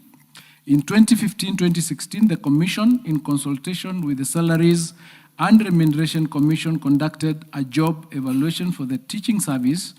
Based on the findings of the evaluation report, the SRC rendered a formal advisory under Article 230 of the Constitution, advising on new grading and remuneration structure for teachers in the public service. Subsequent to the job evaluation, the Commission signed the 2017-2021 collective bargaining agreement with the teachers' unions, purposely to anchor the findings of the job evaluation results. The adoption of the new remuneration structure and the new CBA necessitated the development and implementation of a new teachers' career progression guidelines to align the new grading structure to the career progression of teachers. To this end, the Commission developed, through a consultative approach, the Career Progression Guidelines 2018. The Career Progression Guidelines have a comprehensive and definitive career progression framework for all the teachers under the employment of the Commission, including the primary teachers, secondary school teachers, teacher training colleges, lecturers, and special needs education teachers. The Career Progression Guidelines spell out the progression structure from classroom to administration grades, qualifications, skills, competencies, and experience required for advancement in the profession by setting out the minimum requirements for selection, for appointment, and promotion of teachers at different grades. To this end, all promotion vacancies are filled competitively with the objective to recognize or reward effort, align teachers for succession management and career progression, and to motivate employees to perform better in their duties and responsibilities with the aim of improving quality teaching and learning. The whole program of promotion of teachers upon acquiring higher qualifications such as diploma certificates and degree certificates was discontinued on the 8th of January 2024 due to lack of vacancies in the establishment and budgetary constraints. Currently, therefore, Regulation 73 and 74 of the Code of Regulations for Teachers 2015 does include acquisition of higher qualifications as a sole requirement for promotion. The Career Progression Guidelines provide a clear progression path for all categories of teachers. To this end, the teachers currently serving on C1 grade are required to apply for promotion once suitable vacancies are advertised. Question 2. Mr. Speaker, the Career Progression Guidelines stipulate two forms of promotion in line with the prevailing regulations, namely 1, common cadre establishment, and 2, competitive promotions. Under common cadre establishment, the Commission promotes teachers automatically after serving for a period of 3 years in one job group, subject to satisfactory performance and availability of vacancies. The grades that form common cadre establishment in teaching service include primary teacher 2, which is TSC scale 5, otherwise known as B5 grade, and primary teacher 1, teacher service scale 6, that is C1 grade for primary teacher education certificate holders. Number 2 for secondary school teacher 3 or lecturer 3, which is TSC scale 6, known as C1 grade, and secondary school teacher 2 or lecturer 2, which is TSC scale 7, otherwise known as C2 grade for diploma holders. And number 3, secondary school teacher 2, lecturer 2, which is TSC scale 7, known as C2 grade, and secondary teacher 1, lecturer 1, teacher service scale 8, known as C grade 3, for holders of Bachelor of Education or its equivalent. On the other hand, the Commission conducts competitive promotions through interviews. The promotions are subject to availability of vacancies and budgetary provision. The Commission considers the following general criteria in the promotion of teachers under competitive promotions. The criteria provided is geared towards ensuring that there is fairness in undertaking teacher promotions. Number one, they consider merit and ability as reflected in the teacher's work performance and results. Number two, seniority and experience as set out in the career progression guidelines. Number three, the existence of a vacancy. Number four, the period of time served by a teacher in a given grade. Number five, validity of a teacher's teaching certificates. And number six, budgetary provisions. Mr. Speaker, pursuant to stakeholders' engagement, the Teacher Service Commission publishes promotion guidelines during every cycle of promotion to ensure the process is undertaken transparently. Mr. Speaker, this financial year, the TSC has promoted 21,383 teachers, making a total of 100,067 teachers promoted since financial year 2023-2024. Under the current budget policy statement, the Teacher Service Commission has been allocated 2 billion Kenya shillings for promotion of teachers in the financial year 2026-2027. Question part 3, Mr. Speaker, junior school teacher interns are engaged under a structured internship program to address unemployment and impact practical skills. Conversion of interns to permanent and pensionable terms requires availability of budgetary provisions from the National Treasury and Parliamentary approval of the funds for creation of permanent positions. The Commission has already submitted requests for funding for the teachers to be absorbed into permanent and pensionable terms following the decision by the Court of Appeal, which Mheshimiwa was referring to, which is Civil Appeal number E403 of 2024. That is the parties at the Teacher Service Commission, and the petitioner was the Forum for Good Governance and Human Rights and two others. In that case, the Court of Appeal impugned the employment of qualified teachers as interns instead of employing them on a permanent and pensionable terms. At the present time, there are 44,000 intern teachers in post. Following the decision by the Court of Appeal, the Ministry and the Teacher Service Commission are consulting with the National Treasury to mobilize resources to employ the affected teachers on permanent and pensionable terms. The total requirement for the conversion of the intern teachers to permanent and pensionable terms is 23.58 billion Kenya shillings. Of this amount, Kenya shillings 5.36 billion is in the approved budget policy statement for the financial year 2026-2027 for the conversion of 20,000 teachers. The balance is to cover the 24,000 teachers, and that is what the Ministry and TSC is working with the National Treasury to make available in order for those teachers to be converted into permanent and pensionable. I submit. Karoli, take the first bite at.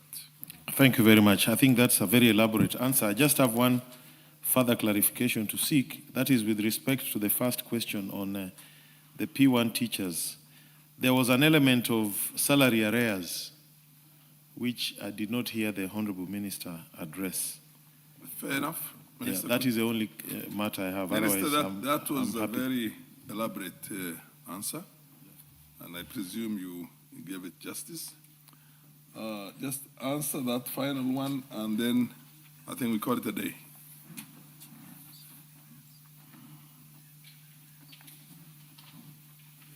I am informed that there are no salary arrears for the P1 teachers. Okay. MP for Magarini. Thank you. Please confine yourself to the Just question. one. The question, not just any question on education. No, but no, the no, question no. in place. It's in as regards the promotion. I heard the minister saying one stays in one grade for 3 years. But I have a case in my constituency of a teacher who has been acting for the last 17 years and has not yet been promoted to head a school to date. What is your take, Minister?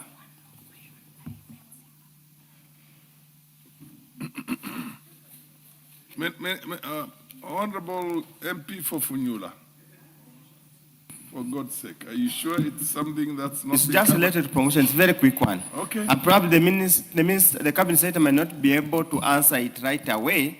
You might have to go and do a bit of consultation and research. We have a very unfortunate situation of teachers who have stagnated to one level for many, many years.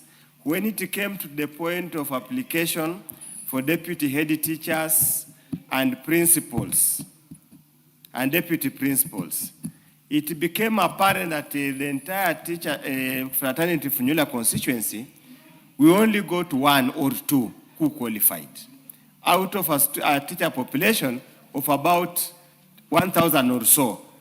Is it systematic? Is it by coincidence?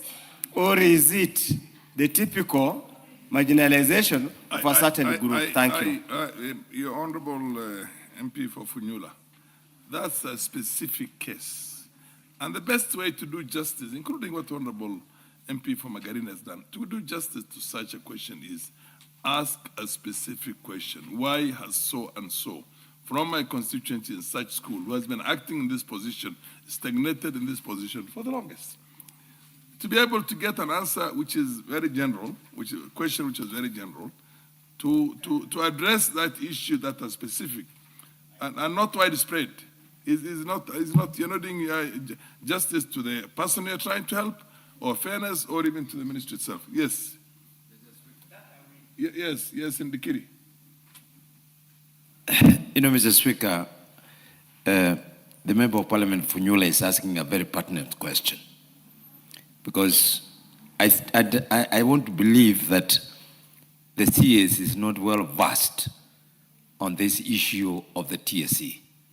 Because if I pick a constituency like mine, you'll find that we are burdened when it comes to promotion and the interviews.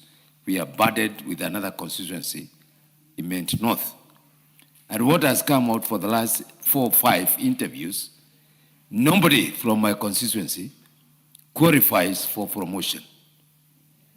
And I picked this matter with the local TSC directors. I've even escalated up to the TSC headquarters. So I think this is a very important question, because that's where we're having a problem. You find people come from outside that constituency, they are given the promotion, after some time they exit, leaving a problem within the constituency. And it's a very serious aspect, and that's one of the things that is really affecting the morale of some of the teachers. Because you have been there, you go for interviews. Order, Honorable Ndikiri, order. I still go back to exactly what I had said. Unless you're able to get the names of specific teachers and officers that you feel must have been promoted and have not been promoted over the years, and ask that question, to get a specific answer as a supplementary question to a general question it's not going to work. You're not helping your teachers back. Order. You're not helping your teachers. I'm trying to advise you. Being a very senior legislator, I want to tell you, go back, ask questions on pertinent, like if somebody has been acting for 17 years, as was never promoted, ask the question, so-and-so from my constituency in such school has been acting in this capacity for all these years. Why was he not or she not promoted? In my constituency, I have these schools, all these schools. No teacher was promoted from these schools in the last. They'll give you answers, and you'll be able to assist your teachers. But to try and have a follow-up, you know, you bandwagon on a question that was asked by somebody else on a very general matter by Basil, and to get an answer for your issue, it's not going to help you, even the teachers you're trying to help. Anyway. Yes.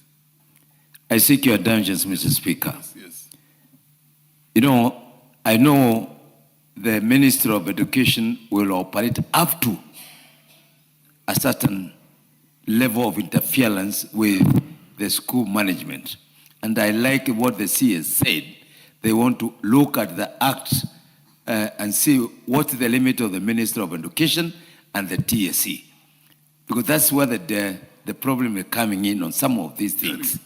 And the audiences I'm seeking from you, make a ruling when these members can have a conversation with the TSC, side by side with the ministry, so that... Point taken very well. And my suggestion is that although the TSC functions independently, largely independently from the ministry, it's not absolutely independent. Still, the ministry is the regulatory body. Still, the Minister of Education is the one who appears before Parliament. So you can ask a question that is supposed to be answered by the TSC and still have the minister answer you that question. Mr. Minister, am I right on this? So why don't you get the specifics? To just hop on and what you call it doesn't do justice to the people you're trying to help. I do get you. I sympathize with you. And I'm sure your teachers would need a very specific question. Ask it, bring it on, give it a question by whatever you call it, private notice, urgent question. And I'm sure the minister will be willing to answer that. And that's when the chair can move in and say, this was a specific question, Mr. Minister. Go back to the Teacher Service Commission. Get us this information. Why is it that a whole constituency with so many schools and teachers were interviewed from that and they were never promoted? I think then you get the details of exactly what you need, yes? Yeah? Okay, fair enough. Next question. I think we have a question by the... That answers your question. You have somebody who has been acting for 17 years. Go back, he doesn't know. You did not ask him that question. You just tried to, piggyback or piggy ride on a question that was asked by Basil, which has nothing to do with that specific case. For you to do justice to a specific teacher, ask a specific question on that teacher. What's the name of the teacher? So and so in such school has been acting in this position for all these years. Why was he not promoted or she? Thank you. Much obliged, we say. Thank you. Bedzimba, uliza swali lako. Or ask your question because it's in English. Yes. Thank you, Honorable Speaker. Could the Cabinet Secretary provide the rationale behind NEC's decision not to equate certificates or diplomas obtained from schools offering international curriculum in the country? 2, list the plans by the Ministry of Education to enable the equation of certificates and diplomas obtained from international schools in the country, thereby allowing these students access to local universities, admissions, and public sector employment opportunities. 3, state the steps taken by the Ministry of Education to address the challenges faced by students of international curricula who are impacted by NEC's policies. I thank you, Honorable Speaker. Minister, proceed as answer the question. Thank you, Mr. Speaker. I beg to respond to these 3 questions together as follows. Mr. Speaker, Section 10, subsection 2G of the Kenya National Examinations Council Act 2012 outlines one of the functions of NEC as being to equate certificates issued by the accredited foreign examining bodies with the qualifications awarded by the Council. Section 48 of the same Act grants the Council the power to make rules, including rules for the equation of certificates, including prescribing what examinations may be equated by the Council. Pursuant to this provision, the Council enacted the Kenya National Examinations Council Equation of Certificates Rules 2015 and the Guidelines on Equation of Foreign Certificates, revised edition 4, Annexure 1 and Annexure 1 being the response. Mr. Speaker, both the rules and the guidelines provide that the Council shall not equate a certificate for a course offered within Kenya and identical or similar to that offered by the Council.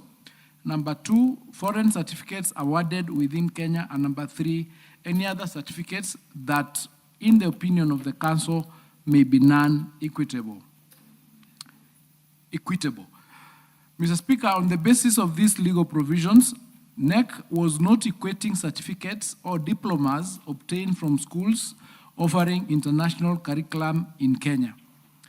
At that time, the justification was based on a range of reasons. One, the narrow content level in a number of subjects that were given, disparity in terms of subject content in a majority of the subjects. Number three, difference in administration of the examinations. That equation would lead, that's number four, that equation would lead to exodus from the Kenyan system. That paper format for the two systems is different, that candidates willingly chose to do that system despite the choice to do the Kenyan education system, and that candidates sit a number of papers in several sittings over a number of years, unlike in the Kenyan system, where candidates take all examination papers at once. Mr. Speaker, this position was declared unconstitutional by the High Court in the case of Dennis Kabwaya Mucheke versus Kenya National Examination Council and two others in 2018. The court found that the foregoing rules and guidelines were unconstitutional for being discriminatory. Following the judgment, NEC has been working with various examination bodies to develop the method for equating their certificates. The Kenya Association of International Schools has been coordinating the submission of the documents required for development of an equation criteria from the various examination boards operating in Kenya. Mr. Speaker, the development of an equation criteria entails the evaluation of the curriculum in question, the teaching syllabi, the mode of teaching, the assessment, the grading, and certification in order to ascertain how a given curriculum would compare with the Kenyan education system. This is an exercise undertaken by NEC subject officers together with the Kenya Institute of Curriculum Development and the Directorate of Quality Assurance at the Ministry of Education. Indeed, by a circular dated 19th of November 2025, the ministry confirmed this position and provided guidance on the equation process. A copy of that circular is also provided. To date, therefore, Mr. Speaker, the equation criteria of two main foreign examining boards, that is the Pearson Edsel and the International Baccalaureate, have been developed and are being implemented. Cambridge International, which is also the other major examination board operating in Kenya, is in the process of submitting the documents for evaluation. So in a nutshell, the question is being done on those two examination boards, and only one, the Cambridge, is being processed as we speak. Medzimba, you want to ask the follow-up question? Thank you, Honorable Speaker. According to the CS response, that means now the students of international curriculum, they can be employed in public sector. That is what he means. And secondly, the next was supposed to form a committee, but up to now, there is no committee. I don't know if he knows about that. Maybe he can tell us.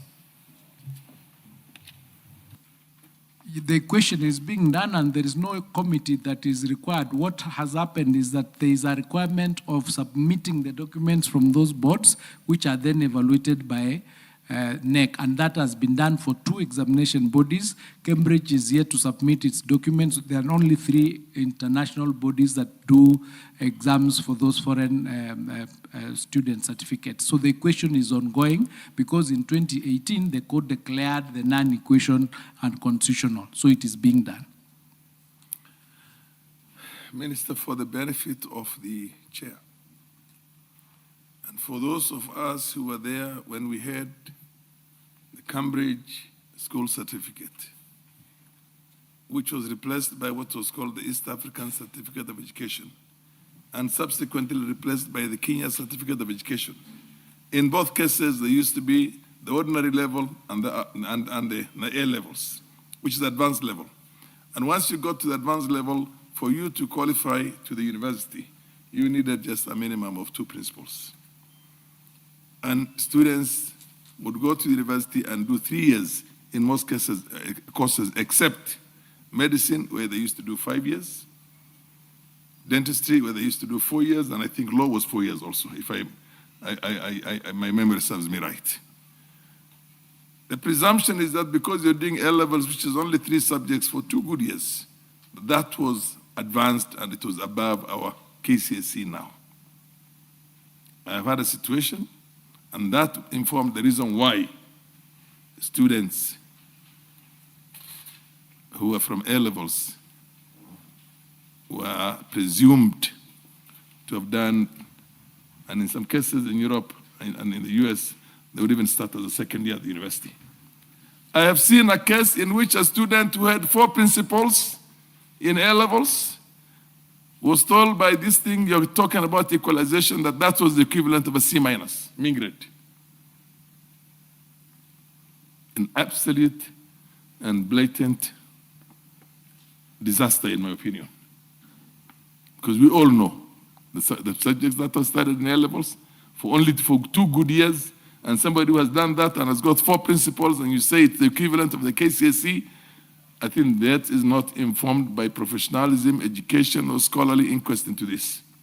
I think you need to look for the right people to get the equivalence in a manner that essentially is fair to those who choose to do this other curriculum. This is an international curriculum recognized all over the world. But there is a problem here. It's understandable the people who are doing the equalization, they themselves went through the 844 system, and which essentially is not as good as getting an A levels 3 or 4 principles. So I think that's an issue which I've had a personal experience myself, in which they take the longest and finally came up with a situation to say, this person who has had 4 principles is only equivalent to C minus. I think that was, in my opinion, not right. Because what informed having 3 subjects and going to university doing 3 instead of doing the 4 years now is that it was superior to our one. But of course, we had other issues, the reason why we adopted the 844 system last time, because that 844 is much more broader, and Mwalimu Mboko is here, but I think you need to do much more into this, delve into it, so that students who choose, or parents who choose to take their children to these other international qualifications are not disadvantaged purely out of some kind of activism on those people who are in positions to determine their future, and who they themselves came through 844 and doing it in a manner that essentially doesn't look right. Thank you. Do you agree with what? I'm not using the chair, I'm also a member of parliament and a parent. Your arguments are sound, and that's why we said it's part of the documentation that those boards present to NEC for them to be able to determine at what level the equation is supposed to be, both NEC and KNQA. So that process is being some done. of the people who transited, like Professor Chacha Muita, some of the people who transited us from the A levels to the 844 are still alive. Many of them, a good number of them. And I think you need to bring them on board instead of just bringing somebody who went through the 844, is only protecting their own and basically making political decisions on some of these things to protect themselves. The point is well taken, Mr. Speaker. Thank you. I think that's the last question. And this comes unless there's somebody else who has one question. Yes, Rindikiri, I know where you come from, and I for sure yes, I'll give you the thank last you. bite on that. Today I was not feeling very well. I took a lash out and take some medicine and come back. I have 2 specific questions. I must confess I was not here much of the time. If it never came up, it's okay. But it's the matter of pension payment for our retired teachers. Mr. Speaker, we have cases, so many of them. In Bori, I have about 39 pending cases of pensions. I have 7 cases of death. These are pending, there's no explanation given. I have asked whether it is possible to give us the aging of these pensions so that we can see where the problem is. Because you go to TSC, you are told to wait, then there is, I don't know what is happening at the Treasury. I think the Mr. CS, you can look at that. The other matter is on transfers, particularly for spouses is becoming a serious issue. I have about 4 cases where the spouses, they are saying they need to join the teachers, they want to join their spouses. And one of them is a PWD. I think, Mr. Speaker, we need to revisit the issue of the pension and also the issues of transfers. Compelling the questions as they are. And I must admit that I'm so if it is possible, we'll submit those cases, but I think there could be a policy where somebody is really to join the husband or to join the wife. The government should have a policy. It should have a policy. Similarly, the issue of PWD. And also, Mr. Speaker, to wind up, there are infrastructure requirements for PWDs. I think the government need to come up with a policy on PWDs. Also, we have special classes, and there is a deficiency of teachers like the sign language. What is the ministry doing? Because you have a pool of so many people with disabilities, and there are not enough teachers on the same. I thank you, Mr. Speaker. Yeah, I don't want the minister to lose, or rather to go into an area which he was not prepared for. You could answer those questions. You could also undertake to answer them at a later date when you think you're fully. But let's take one other question, first of all, from the questioner of this particular question, the Honorable Rashid Bedzimba. Ask your final question so that... Asante sana Mheshimiwa Spika kunipa nafasi nizungumzie swala la ziada. Kwa vile tunazungumza katika shughuli za elimu, ningependa kumuuliza waziri hasa eneo bunge la Kisauni. Hivi sasa bado tunahitaji shule, tunahitaji majengo kwa sababu watoto ni wengi, madarasa ni wengi, wanasoma watoto 200 kwa darasa moja. Lakini tunajenga shule, lakini wizara inakataa kutoa stakabadhi ya kusajili shule. Je, hiyo huwezi kutulinganisha sisi eneo bunge la Kisauni na eneo bunge lingine? Sisi bado tunahitaji majengo ya shule, lakini wizara inakataa kutoa stakabadhi ya kusajili shule. Je, hiyo ni sawa ama tuendelee watoto wa kukaa katika darasa moja watu 500? Asante sana Mheshimiwa Spika.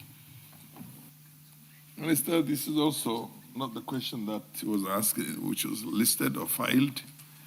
But if you feel that you can answer, you proceed and answer. I've been to some of the schools that he has done, and they are very beautiful schools. They should not lack registration. Just supply us with the details, and then I'll push for the registration. If there's a problem somewhere, I'll let him know.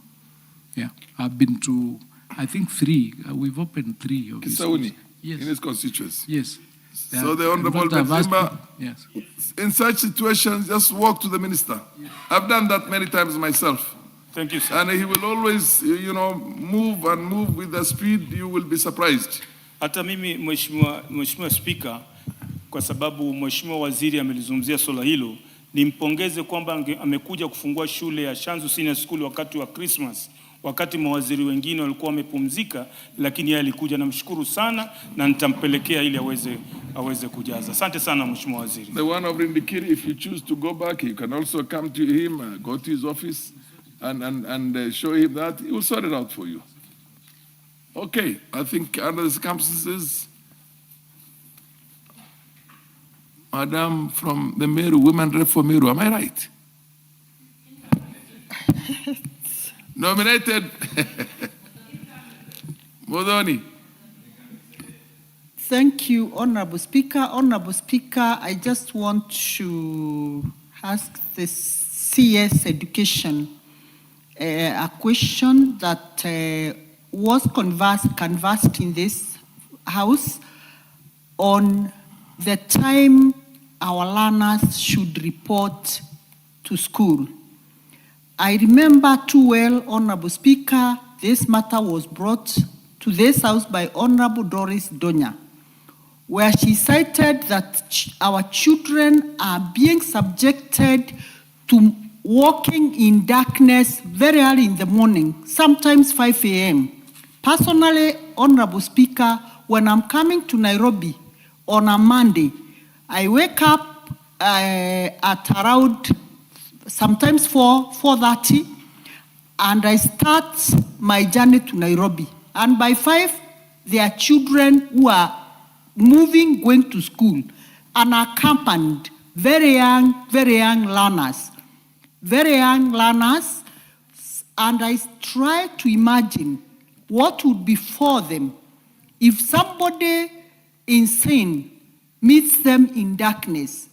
Honorable Speaker, I want the CS, because what we are seeking is a clear policy where schools must start at early as whatever time that the ministry will think appropriate, but we don't want to be seeing our children, girls at night, going to school in darkness. Honorable Speaker, that is my concern, and I hope it will be addressed.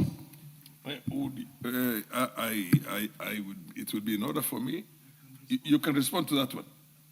Yes, I addressed that question, and there is a policy that says students or learners are supposed to be in school by 7:30 a.m. and go back home by 5. So there are, of course, some schools that are infringing on that. So it is part of the infractions that we're going to address through that communication that I'll be doing to Parliament, so that we can work together to ensure that punishment is appropriately given. It's part of those issues, the certificates. The policies exist, but they are violated. So we just need to find a way through this institution on how to deal with those teachers. The policy is in existence. And there again, like I said before, instead of going on the generalizing, when you go through that, you know the uniforms, you know the schools themselves, it wouldn't do harm for you to say, Mr. Minister, such and such and such and such schools, I see children on the road as early as 5 in the morning. And he picks up the phone and talks to the education managers in that particular county. You'll be surprised. The problem will be addressed.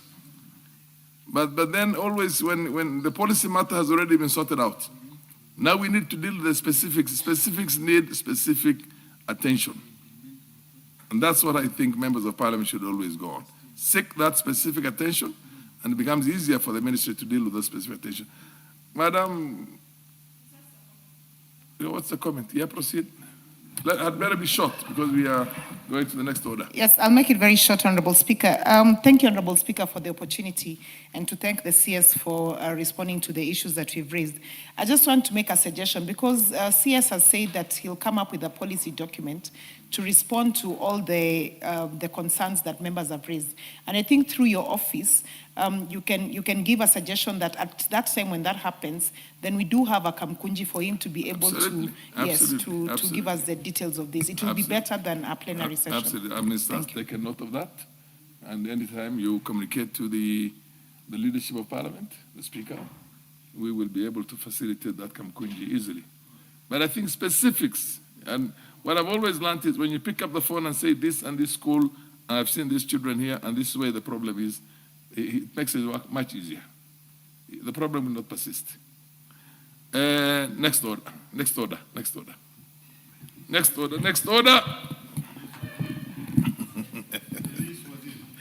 Waziri, you have been minister, you have been released. You have been released. You are now at liberty to go back to your office. Thank you. Order number 11, motion, inquiry into the pricing of tea in Kenya. Yeah.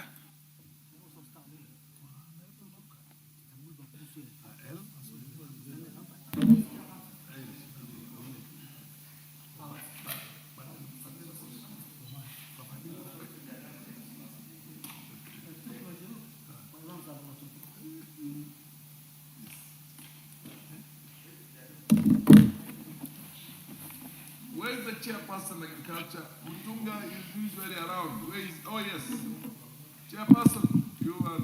Yeah, thank you very much, Honourable Speaker. Move that. Yeah, thank you very much, Honourable Speaker, for the opportunity to move this motion. Honourable Speaker, I beg to move that this House adopts the reports of the Departmental Committee on Agriculture and Livestock on its inquiry into the pricing of tea in Kenya, laid on the table of the House on the 4th of December 2025. Honourable Speaker, this report is a culmination of a lot of questions coming from the various members of Parliament from different parts of Kenya where tea is produced.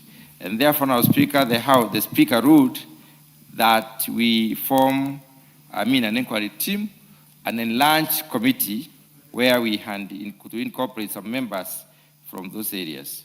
Honourable Speaker, the tea sector in this country remains one of the largest foreign exchange earning. It's actually number 3 of the third leading foreign exchange earner in the Republic of Kenya, basically providing also vital economic lifeline to more than 600,000 households, smallholder farmers in this country. Honourable Speaker, despite this paramount importance, the industry has recently been besieged by many challenges, including delayed payments to the farmers, unstable global prices, and escalating production costs, as well as narrow market space for the Kenyan tea.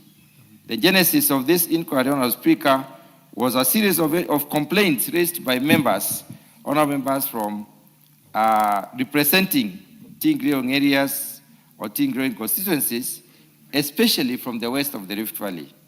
Honourable Speaker, these farmers, the farmers from these areas alleged that there was a systematic disparity in bonus payments compared to their counterparts from the east of the Rift Valley. And there was this situation, therefore, requires very close scrutiny, and it had led to a lot of disaffection among the farmers. And some of them had even resorted to uprooting tea. Honourable Speaker, the committee's primary objective was basically to undertake a comprehensive review of the tea pricing system to evaluate its effectiveness, fairness, long-term sustainability, and the application of the principles.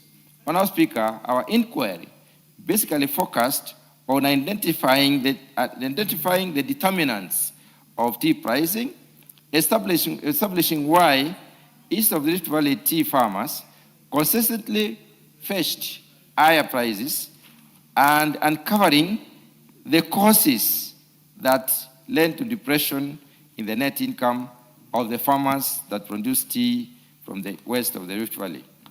Honourable Speaker, to ensure a robust and evidence-based approach, the committee employed a multifaceted methodology. The committee held extensive stakeholder engagement in the tea board, with the Tea Board of Kenya, Kenya Tea Development Agency, the Kenya Tea Growers Association of Kenya, and independent experts.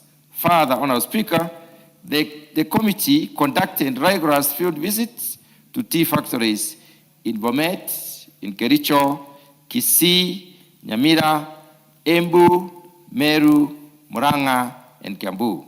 We also inspected Tea Research Institute, which is in Kericho. We also went or visited the Mombasa Tea Auction and the quality analysis and the testing laboratories in Mombasa that have been established by the Tea Board of Kenya. Honourable Speaker, the committee's findings reveal complex mix of geographical, technical, and governance factors that contribute to the current pricing crisis in the country. First and foremost, Honourable Speaker, we established that the tea pricing primarily is driven by the Mombasa Tea Auction, where the prices are determined by global supply and demand dynamics and the organoleptic assessment of tea, which is a sensory method involving tasting and smelling conducted by brokers and buyers of tea. While this method is a global standard, Honourable Speaker, it is inherently subjective and has fostered deep-rooted suspicion among farmers, especially from the west of the Rift Valley, regarding the objectivity of tea valuation. Honourable Speaker, regarding regional disparities, The varied data collected confirms that teas from the east of the Rift Valley generally earn higher prices than those from the west of the Rift Valley.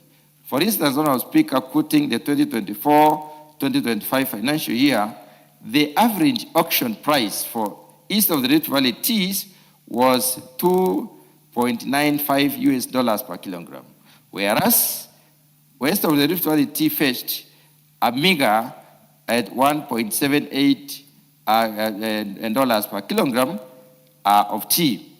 This disparity is rooted in the quality differences between tea from the east of the Rift Valley and tea from the west of the Rift Valley. Honorable Speaker, east of the Rift Valley factories benefit from high altitude conditions and more uniform plucking standards. Conversely, the west of the Rift Valley tea faces significant challenges, including rampant tea hawking and the proliferation of independent processors in that particular area. That often, those independent tea processors often accept low quality tea, which we refer to as coarse leaf, that is generally rejected by the KTDA factories. Honorable Speaker, that means if tea is taken to KTDA and it is of low quality, then it is more likely to get fetch market in the west of the Rift Valley as compared to the east of the Rift Valley, where the investment in the private tea processors is a lot lower as compared to the west of the Rift Valley. Further, Honorable Speaker, the multiplicity of tea cultivars or tea varieties in the west of the Rift Valley, which is processed simultaneously despite the differing fermentation requirement, negatively impacts the final product quality. Let me take, Honorable Speaker, a minute to explain what I mean by this particular fundamental factor. Honorable Speaker, different varieties of tea have different fermentation requirement in terms of temperature and time. Honorable Speaker, certain varieties will require between 80 minutes and 120 minutes. The standard that the factories use to ferment tea is 90 minutes. If teas of different varieties are placed on the platform, Honorable Speaker, and subjected to the same conditions for fermentation, teas that have to take 110, 120 minutes to ferment will have fermented to a certain extent. They will not have been fully fermented. The ones that are around 90 minutes will ferment, that require around 90 minutes to ferment, will have fully fermented. A mixture of such teas will mean there will be some semi-fermented tea mixed with fully fermented tea, and therefore that has a serious setback when it comes to quality. Honorable Speaker, efficiency and cost management are the second pillars of this particular inquiry. Our analysis shows that cost of production in the west of the Rift Valley is approximately that 1% higher than the cost of production from the east of the Rift Valley. This is largely due to the west of the Rift Valley is greater distance from Mombasa Port, for instance, which inflates transport and insurance costs. Additionally, Honorable Speaker, the cost of labor in the west of the Rift Valley is significantly higher due to collective bargaining agreement negotiated with unions. Honorable Speaker, it is an indication that the current system that the lowest paid factory worker often earns a monthly wage 5 times greater than the average proceeds of the farmers who actually own the tea. Let me pause, Honorable Speaker, to explain this particular fact. What happens, Honorable Speaker, is that most of the workers in the west of the Rift Valley have gone back to bargain for higher pay. And whenever KTDA varies the cost per unit, they still resort to the unions basically to negotiate for higher payments. It is therefore clear that the payments done in the west of the Rift Valley are a lot higher than the payments then paid in the east of the Rift Valley. On the other hand, Honorable Speaker, when it comes to the management costs, it is apparent that energy remains a major component in the costs. Energy is another exorbitant cost center. In Kenya, electricity, energy, use index standards is at 0.57 kilowatt hours per kilogram of made tea. In other words, it takes that much to process a kilo of tea. Therefore, this is significantly higher than that of our global competitors, and therefore it is generally costly for all Kenyans. But, Honourable Speaker, paradoxically, factories that have invested in small hydropower plants, because some have done it, do not enjoy the benefits of cheaper power. This is because these factories are currently forced to sell their power to the national grid, and then that power is redistributed. There was an investment within the KTDA system, within the factory system, to produce their own power. Some of them have actually produced this power, but they are not allowed to use this power as it were. It is a government policy to link this power to the national grid, and therefore it is redistributed. So they still, despite the investment, suffer from the high cost of electricity, which is a lot higher in Kenya than any other part, than most of the rest of the world. Honourable Speaker, governance and financial integrity issues were also prominent during our inquiry. We found evidence of sitting allowances inflated, which is, where in some cases we found some factory board members having up to 55 sittings with inflated sitting allowances in a single year, far exceeding the recommended 19 sitting allowance according to the statutes of these particular factories. These were also disturbing. There were also disturbing reports of falsification of weighing scales at the buying centers. That means adjusting the weighing scales such that we have non-weight selling. In other words, the fact that the machine is set in such a way that it reckons the force or higher weight than the actual weight. This is particularly in the west of the Rift Valley, where we have also seen stealing of hand-earned produce from our farmers. Further, Honourable Speaker, the interfactory loan system managed centrally by the KTDA's management system lacks a transparency policy guidelines and bond resolutions, leading to significant cash flow constraints for several factories.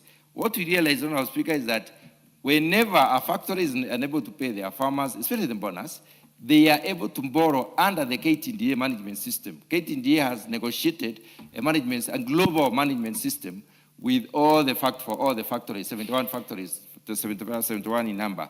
So it is possible for some factories to lend other factories money. And this money is not lent in such a way that it is beneficial to the lenders, and also it is equally beneficial to those who particularly borrow. I don't want to speak again. It is the number of sittings. We found in one factory, I was specifically in a factory called Motigo, and we found that the factory board had more than 55 sittings in a year. And that was very, very costly for the factory. Honourable Speaker, the external market environment provides no reprieve to the farmers. Over 50% of the Kenyan tea is exported to just 2 destinations. And that is what I meant by the scope, the market, the scope. These 2 destinations, Honourable Speaker, are Pakistan and Egypt. In specific terms, Pakistan, during the year 2024-2025, procured between that 5 and 4% of the Kenyan tea. This means they bought 6.27 kilograms, valued at over 70 billion Kenyan shillings, which is around that 5% of the Kenyan tea. Egypt is the other one, which procured between 11 and 15% of the Kenyan tea. In short, Honourable Speaker, the 2 of them took in 2024-2025 between 46 and 55% of our tea. What we are saying in short is, Honourable Speaker, our tea has a very narrow scope in terms of market outlet. And should we have a small problem with Pakistan, and especially this other one, the Egypt, then we would have to do with our tea here. We will not be able to sell most of our tea. And that is a challenge that needs to be addressed. Honourable Speaker, economic instability, currency devaluation, and other factors that might affect, for instance, the Russia-Ukraine war conflicts that are severely disrupting the traditional markets. These traditional markets has basically affected also the absorption of tea because of the specificity in terms of the outlet. While our competitors like Sri Lanka, Honorable Speaker, have successfully diversified into high-value specialty tea and orthodox tea, Kenya remains overly reliant on what we call bulk CTC tea. Honorable Speaker, in view of these findings, the committee has formulated several transformative recommendations aimed at restoring the sector's profitability. The first recommendation, Honorable Speaker, is audit and accountability-related issues. The Ministry of Agriculture and Livestock Development has the mandate to basically oversight some of these institutions. It should therefore institute an independent audit of the Tea Board of Kenya's licensing processes. The effectiveness of the Tea Board of Kenya's licensing processes. Also, additionally, the Tea Board of Kenya, which is the regulator, Honorable Speaker, must conduct lifestyle audit for the directors and the clerks to weed out corruption. And we also saw some reports, Honorable Speaker, where the Tea Board of Kenya has been conducting audit, and this audit has serious issues, where conditions still dictate, Honorable Speaker, the committee recommend detailed forensic audit, and therefore it's recommended such that we may get to know the actual truth about accountability of the factories themselves. Honorable Speaker, when it comes to energy, we are recommending the immediate implementation of the power wheeling laws to allow factories generating their own power to distribute to their neighboring factories to lower the cost, instead of just sending this power to the national grid. And also, we also recommend modernization of factories. The factory management must prioritize replacing dilapidated machinery. Some of these factories have been there for many years, and they have been processing throughout. Some of them have got some broken lines that are no longer useful, and therefore, we strongly recommend improvement of the performance through modernization of these factories, as to include lines that will process orthodox tea that will therefore give us an alternative market access where we have been overly reliant on bulk CTC. Then we could have an alternative, what we call orthodox tea, or traditional tea anyway, because that's where tea started in terms of processing, and there is clear market and in this line of value addition, and there is also preferential market, pricing possibilities for orthodox tea. The fourth recommendation, Honorable Speaker, is market diversification, where the government must engage in aggressive diplomatic efforts to open up new markets under the African Continental Free Trade Area. Also, encourage factories to pursue direct sales rather than relying solely on the auction that happens in Mombasa. Honorable Speaker, one of the issues that we found, which is really useful, Sri Lanka has placed a tea marketing person whom they are paying in most of their outlet embassies. Honorable Speaker, I need to repeat that a country like Sri Lanka has got somebody in the foreign mission basically marketing tea, whom the tea industry basically pays. This is an option that Kenya can take up, and I believe it will not be added cost to the government.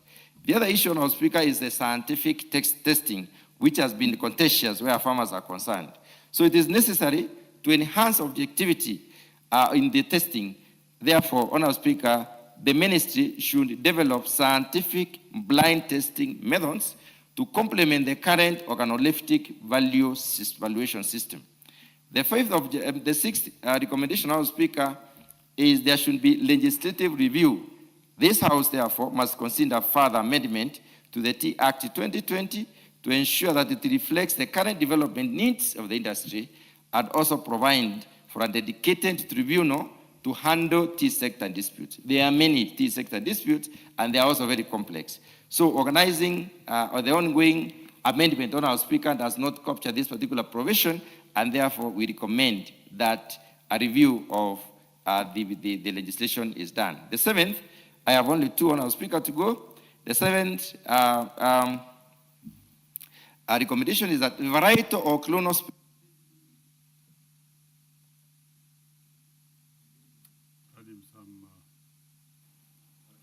I need 2 minutes. Please add him some 2 minutes. Thank you, Honourable Speaker.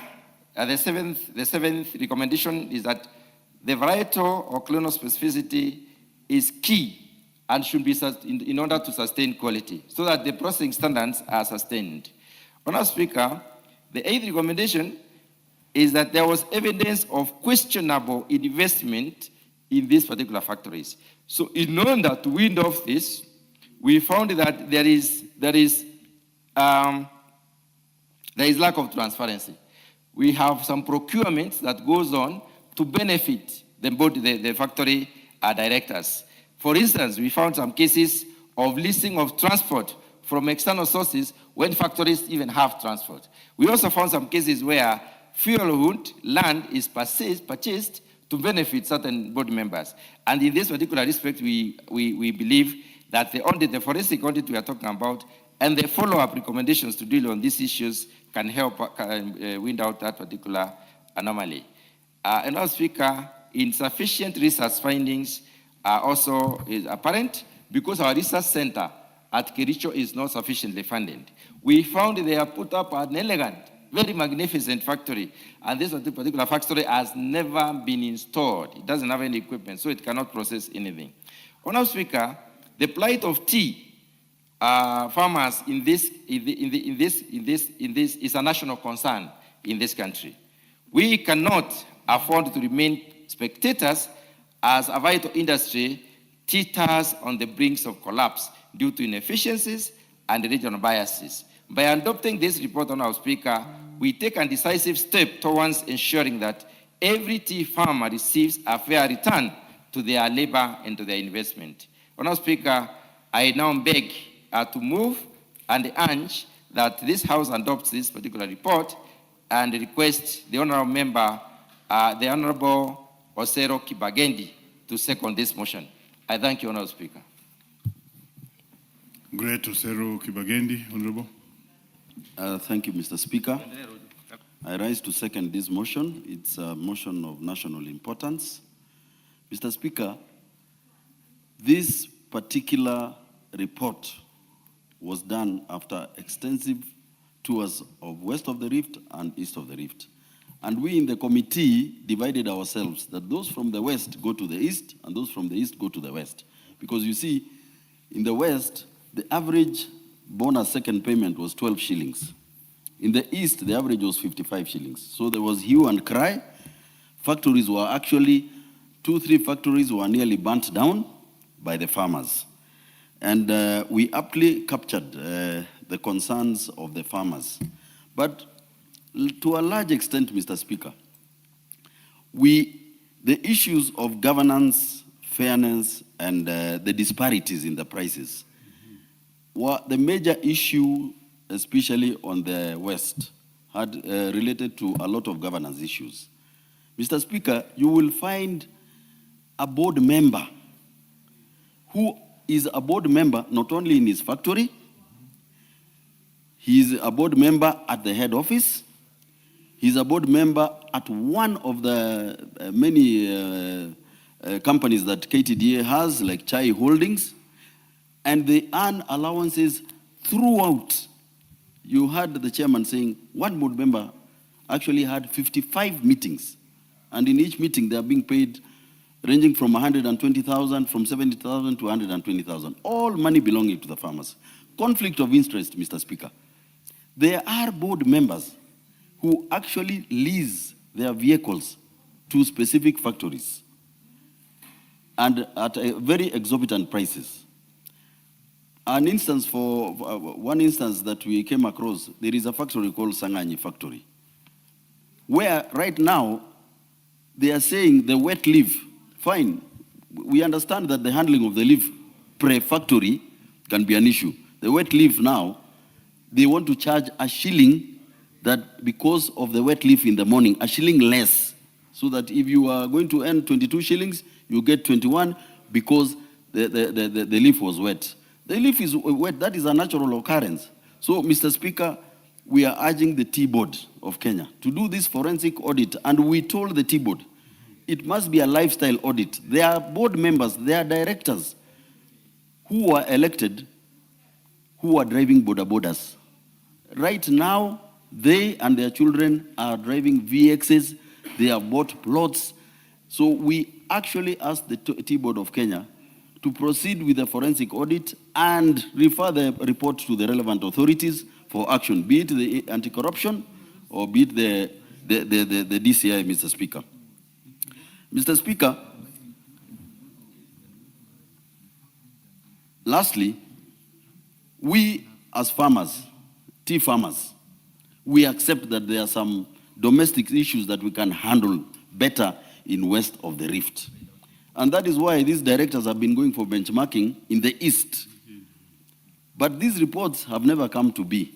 And we also suggested that it is high time that our farmers went on benchmarking farmer to farmer. Farmers from the east, farmers from the west can go benchmarking with farmers from the east, from the east, so that they themselves get a first-hand personal experience on how tea is handled and why these price disparities occurred. As we approach the second payment, and with this war in Iraq, I can see that this tea bonus coming will even be worse than last year. So this is something that is urgent, and we need to adopt this report. Thank you, Mr. Speaker.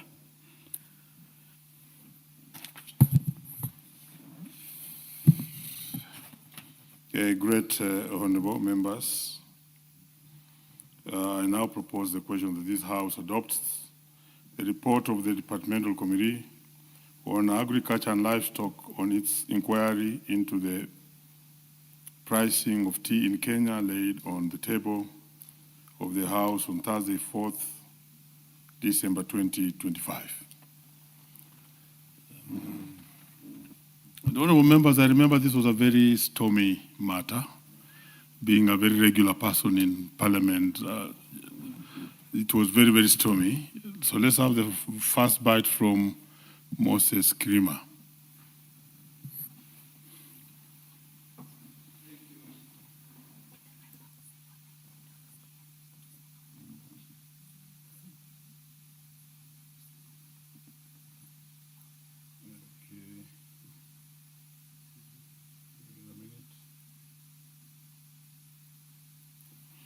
Very well. Where's the member who seconded this motion? You did not go on record that you are seconding, so get back and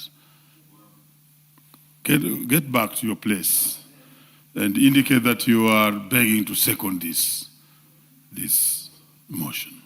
Give him the mic. There's a mic in front of you.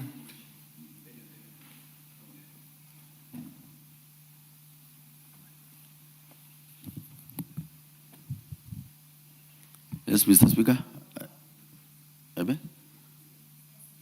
I beg to second. Great. Having done that, we can now hear Moses Kirima. Thank you, Mr. Speaker, sir, for giving me this opportunity to contribute to this important motion on the inquiry into the pricing of tea in Kenya. Speaker, you see that tea is one of the most important cash crops we have in Kenya. And tea is not grown in each and every part of Kenya. It has specific places where it is grown. Mr. Speaker, sir, tea as it is, it has been grown since the time of colonialism up to date.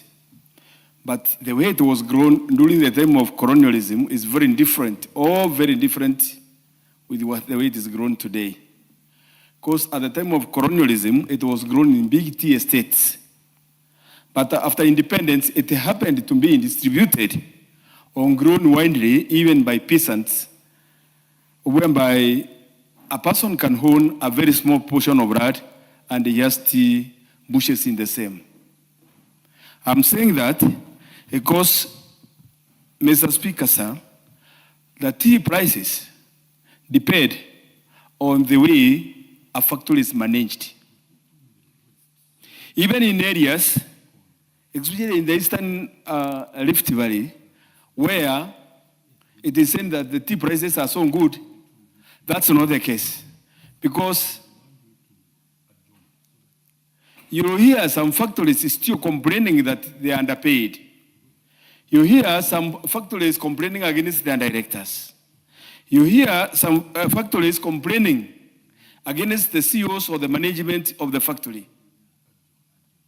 Because the way the management places, or the way the management carries out the activities depends on how to cut the prices of which a member is supposed to be paid at the end of the day as either a monthly payment, which we get as per every month, or the annual bonus.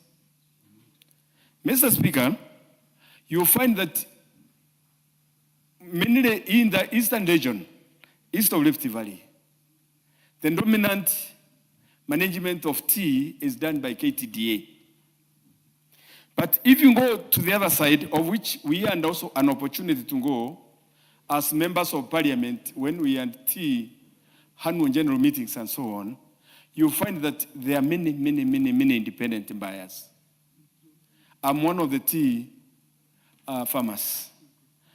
I have gone through a process whereby KTDA insists upon us as tea farmers to pluck the nip, the first two leaves, the nip and the first two leaves. And if you go beyond that one, your tea is going to be rejected at the weighing centers. But when it comes to, like in Meru, when we had one independent buyer who used to traverse the region of Meru, Embu, and Tharaka-Nithi, he could come and collect all the tea which has been or which used to be rejected by KTDA. Because if it hadn't been taken by KTDA, Mr. Speaker, sir, and mixed with the one which is selected to be picked by KTDA is going to lower quality. For it is overgrown. It has gone beyond the stage of quality as it is required by the buyers. But still, that notwithstanding, mine is that I have come to fight a time when we had a visitor, a committee visit, trained committee visit in the Euro-Russian bloc. The Kenyan tea had not reached that market. If you go to Europe today, Britain, the breakfast tea which you are going to be given, it has nothing to do with the Kenyan tea. You find that marketing has not been adequately done for the Kenyan tea to earn the money it requires. If you go to Pakistan, which it is said that is our main market, and Egypt here, those are only two Arab countries, two Islamic Arab countries, semi-Arab and Arab countries, whereby you cannot say they are the best markets. So we need more marketing by KTDA or agencies which are. Please give him 1 minute. He sounds quite just a minute, Speaker. in this area. So what I'm saying is, Mr. Speaker, sir, is that if you go to Europe today, or Britain, talk of Britain, which was our colonial master sometimes back, you will not find Kenyan tea on their table, which they call breakfast tea.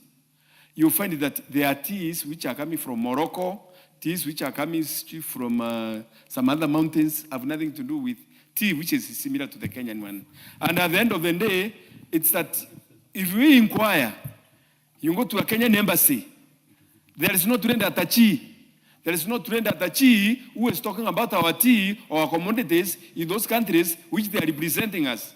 Honestly, it's very disappointing. We wonder why we have all these ambassadors hovering everywhere, but they are not selling our commodities.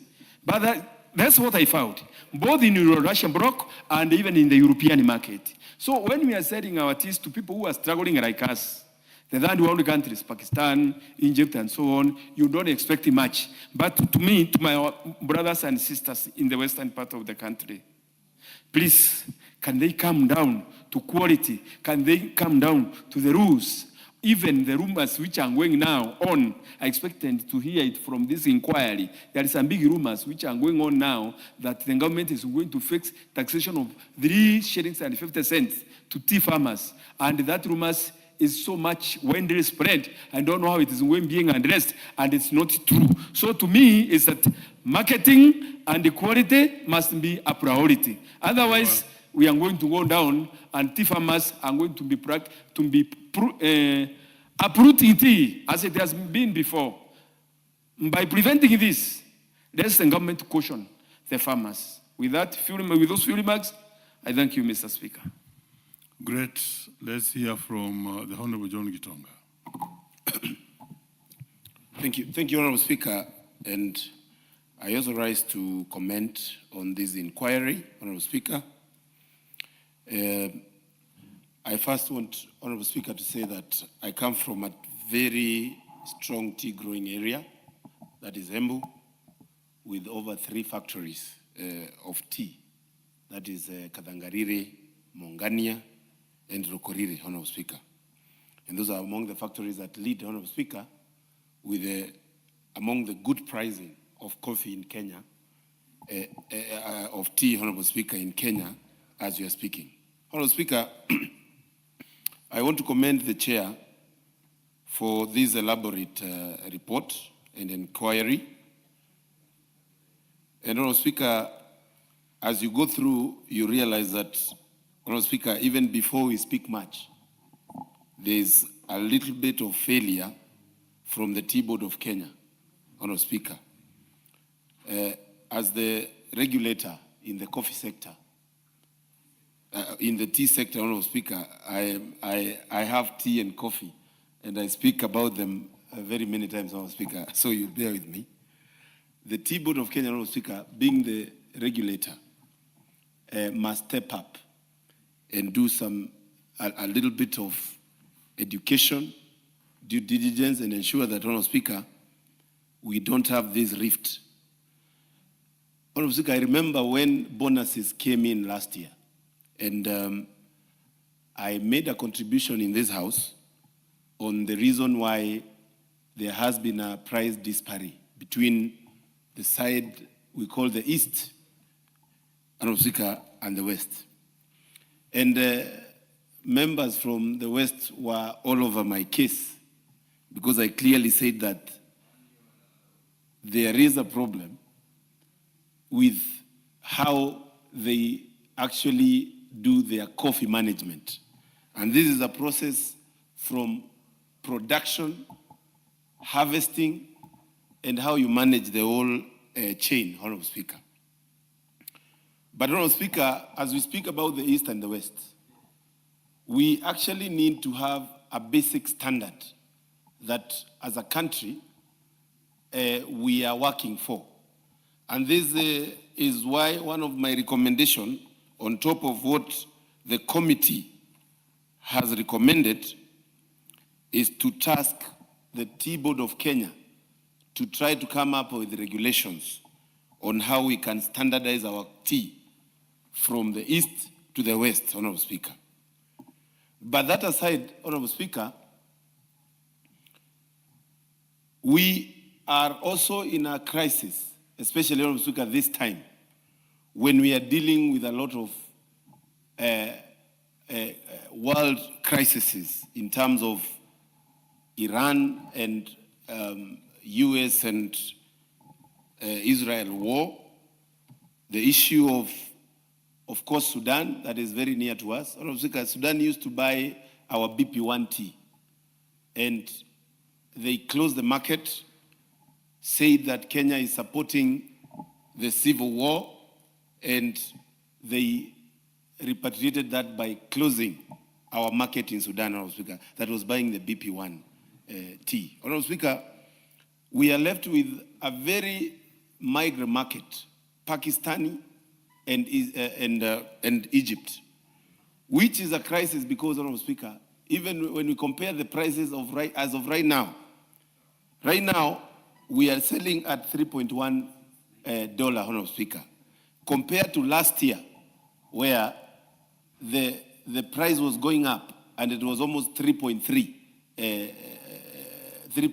Honorable Speaker per kg as of last year market, Honorable Speaker. And this tells you, Honorable Speaker, we might find the pricing even going lower. And this actually will create even more crisis, Honorable Speaker. The West will get even worse in terms of pricing. Honorable Speaker, a few of the things that we must do. Number one, we must increase our local consumption of tea. And I will give an example of China. China is actually the biggest producer of tea as of right now in the world. But their consumption of tea give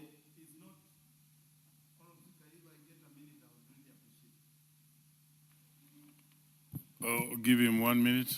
Thank you. As I was saying, Honorable Speaker, the consumption in Kenya today, we actually export 90 to 92% of what we are producing in tea, Honorable Speaker. 90 to 92%. That tells you that if we have a crisis in the world, we will have our tea bringing a lot of families to poverty, Honorable Speaker. I agree with my good friend in terms of making sure that we market our tea more, get new market, ensure that we go for better market. China market is still not at full. They don't produce, they also import. We need to go for those market.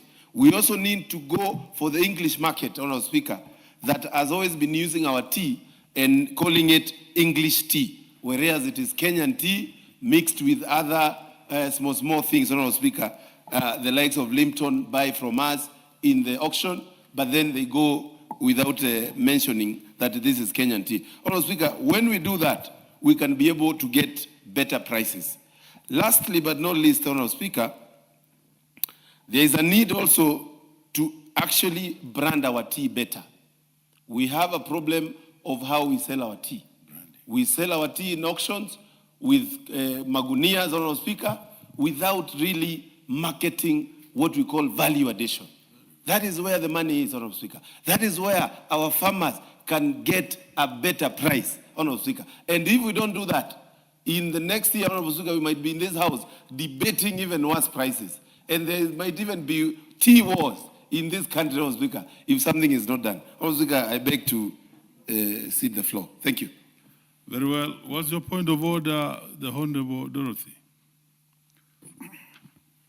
Thank you, Honorable Speaker. Honorable Speaker, pursuant to Standing Order 96, I beg to move that this debate be adjourned to some future occasion. Honorable Speaker, this is a matter of national importance, and how I would wish that we advance it to another level and discuss it when we are full out. Thank you, Honorable Speaker.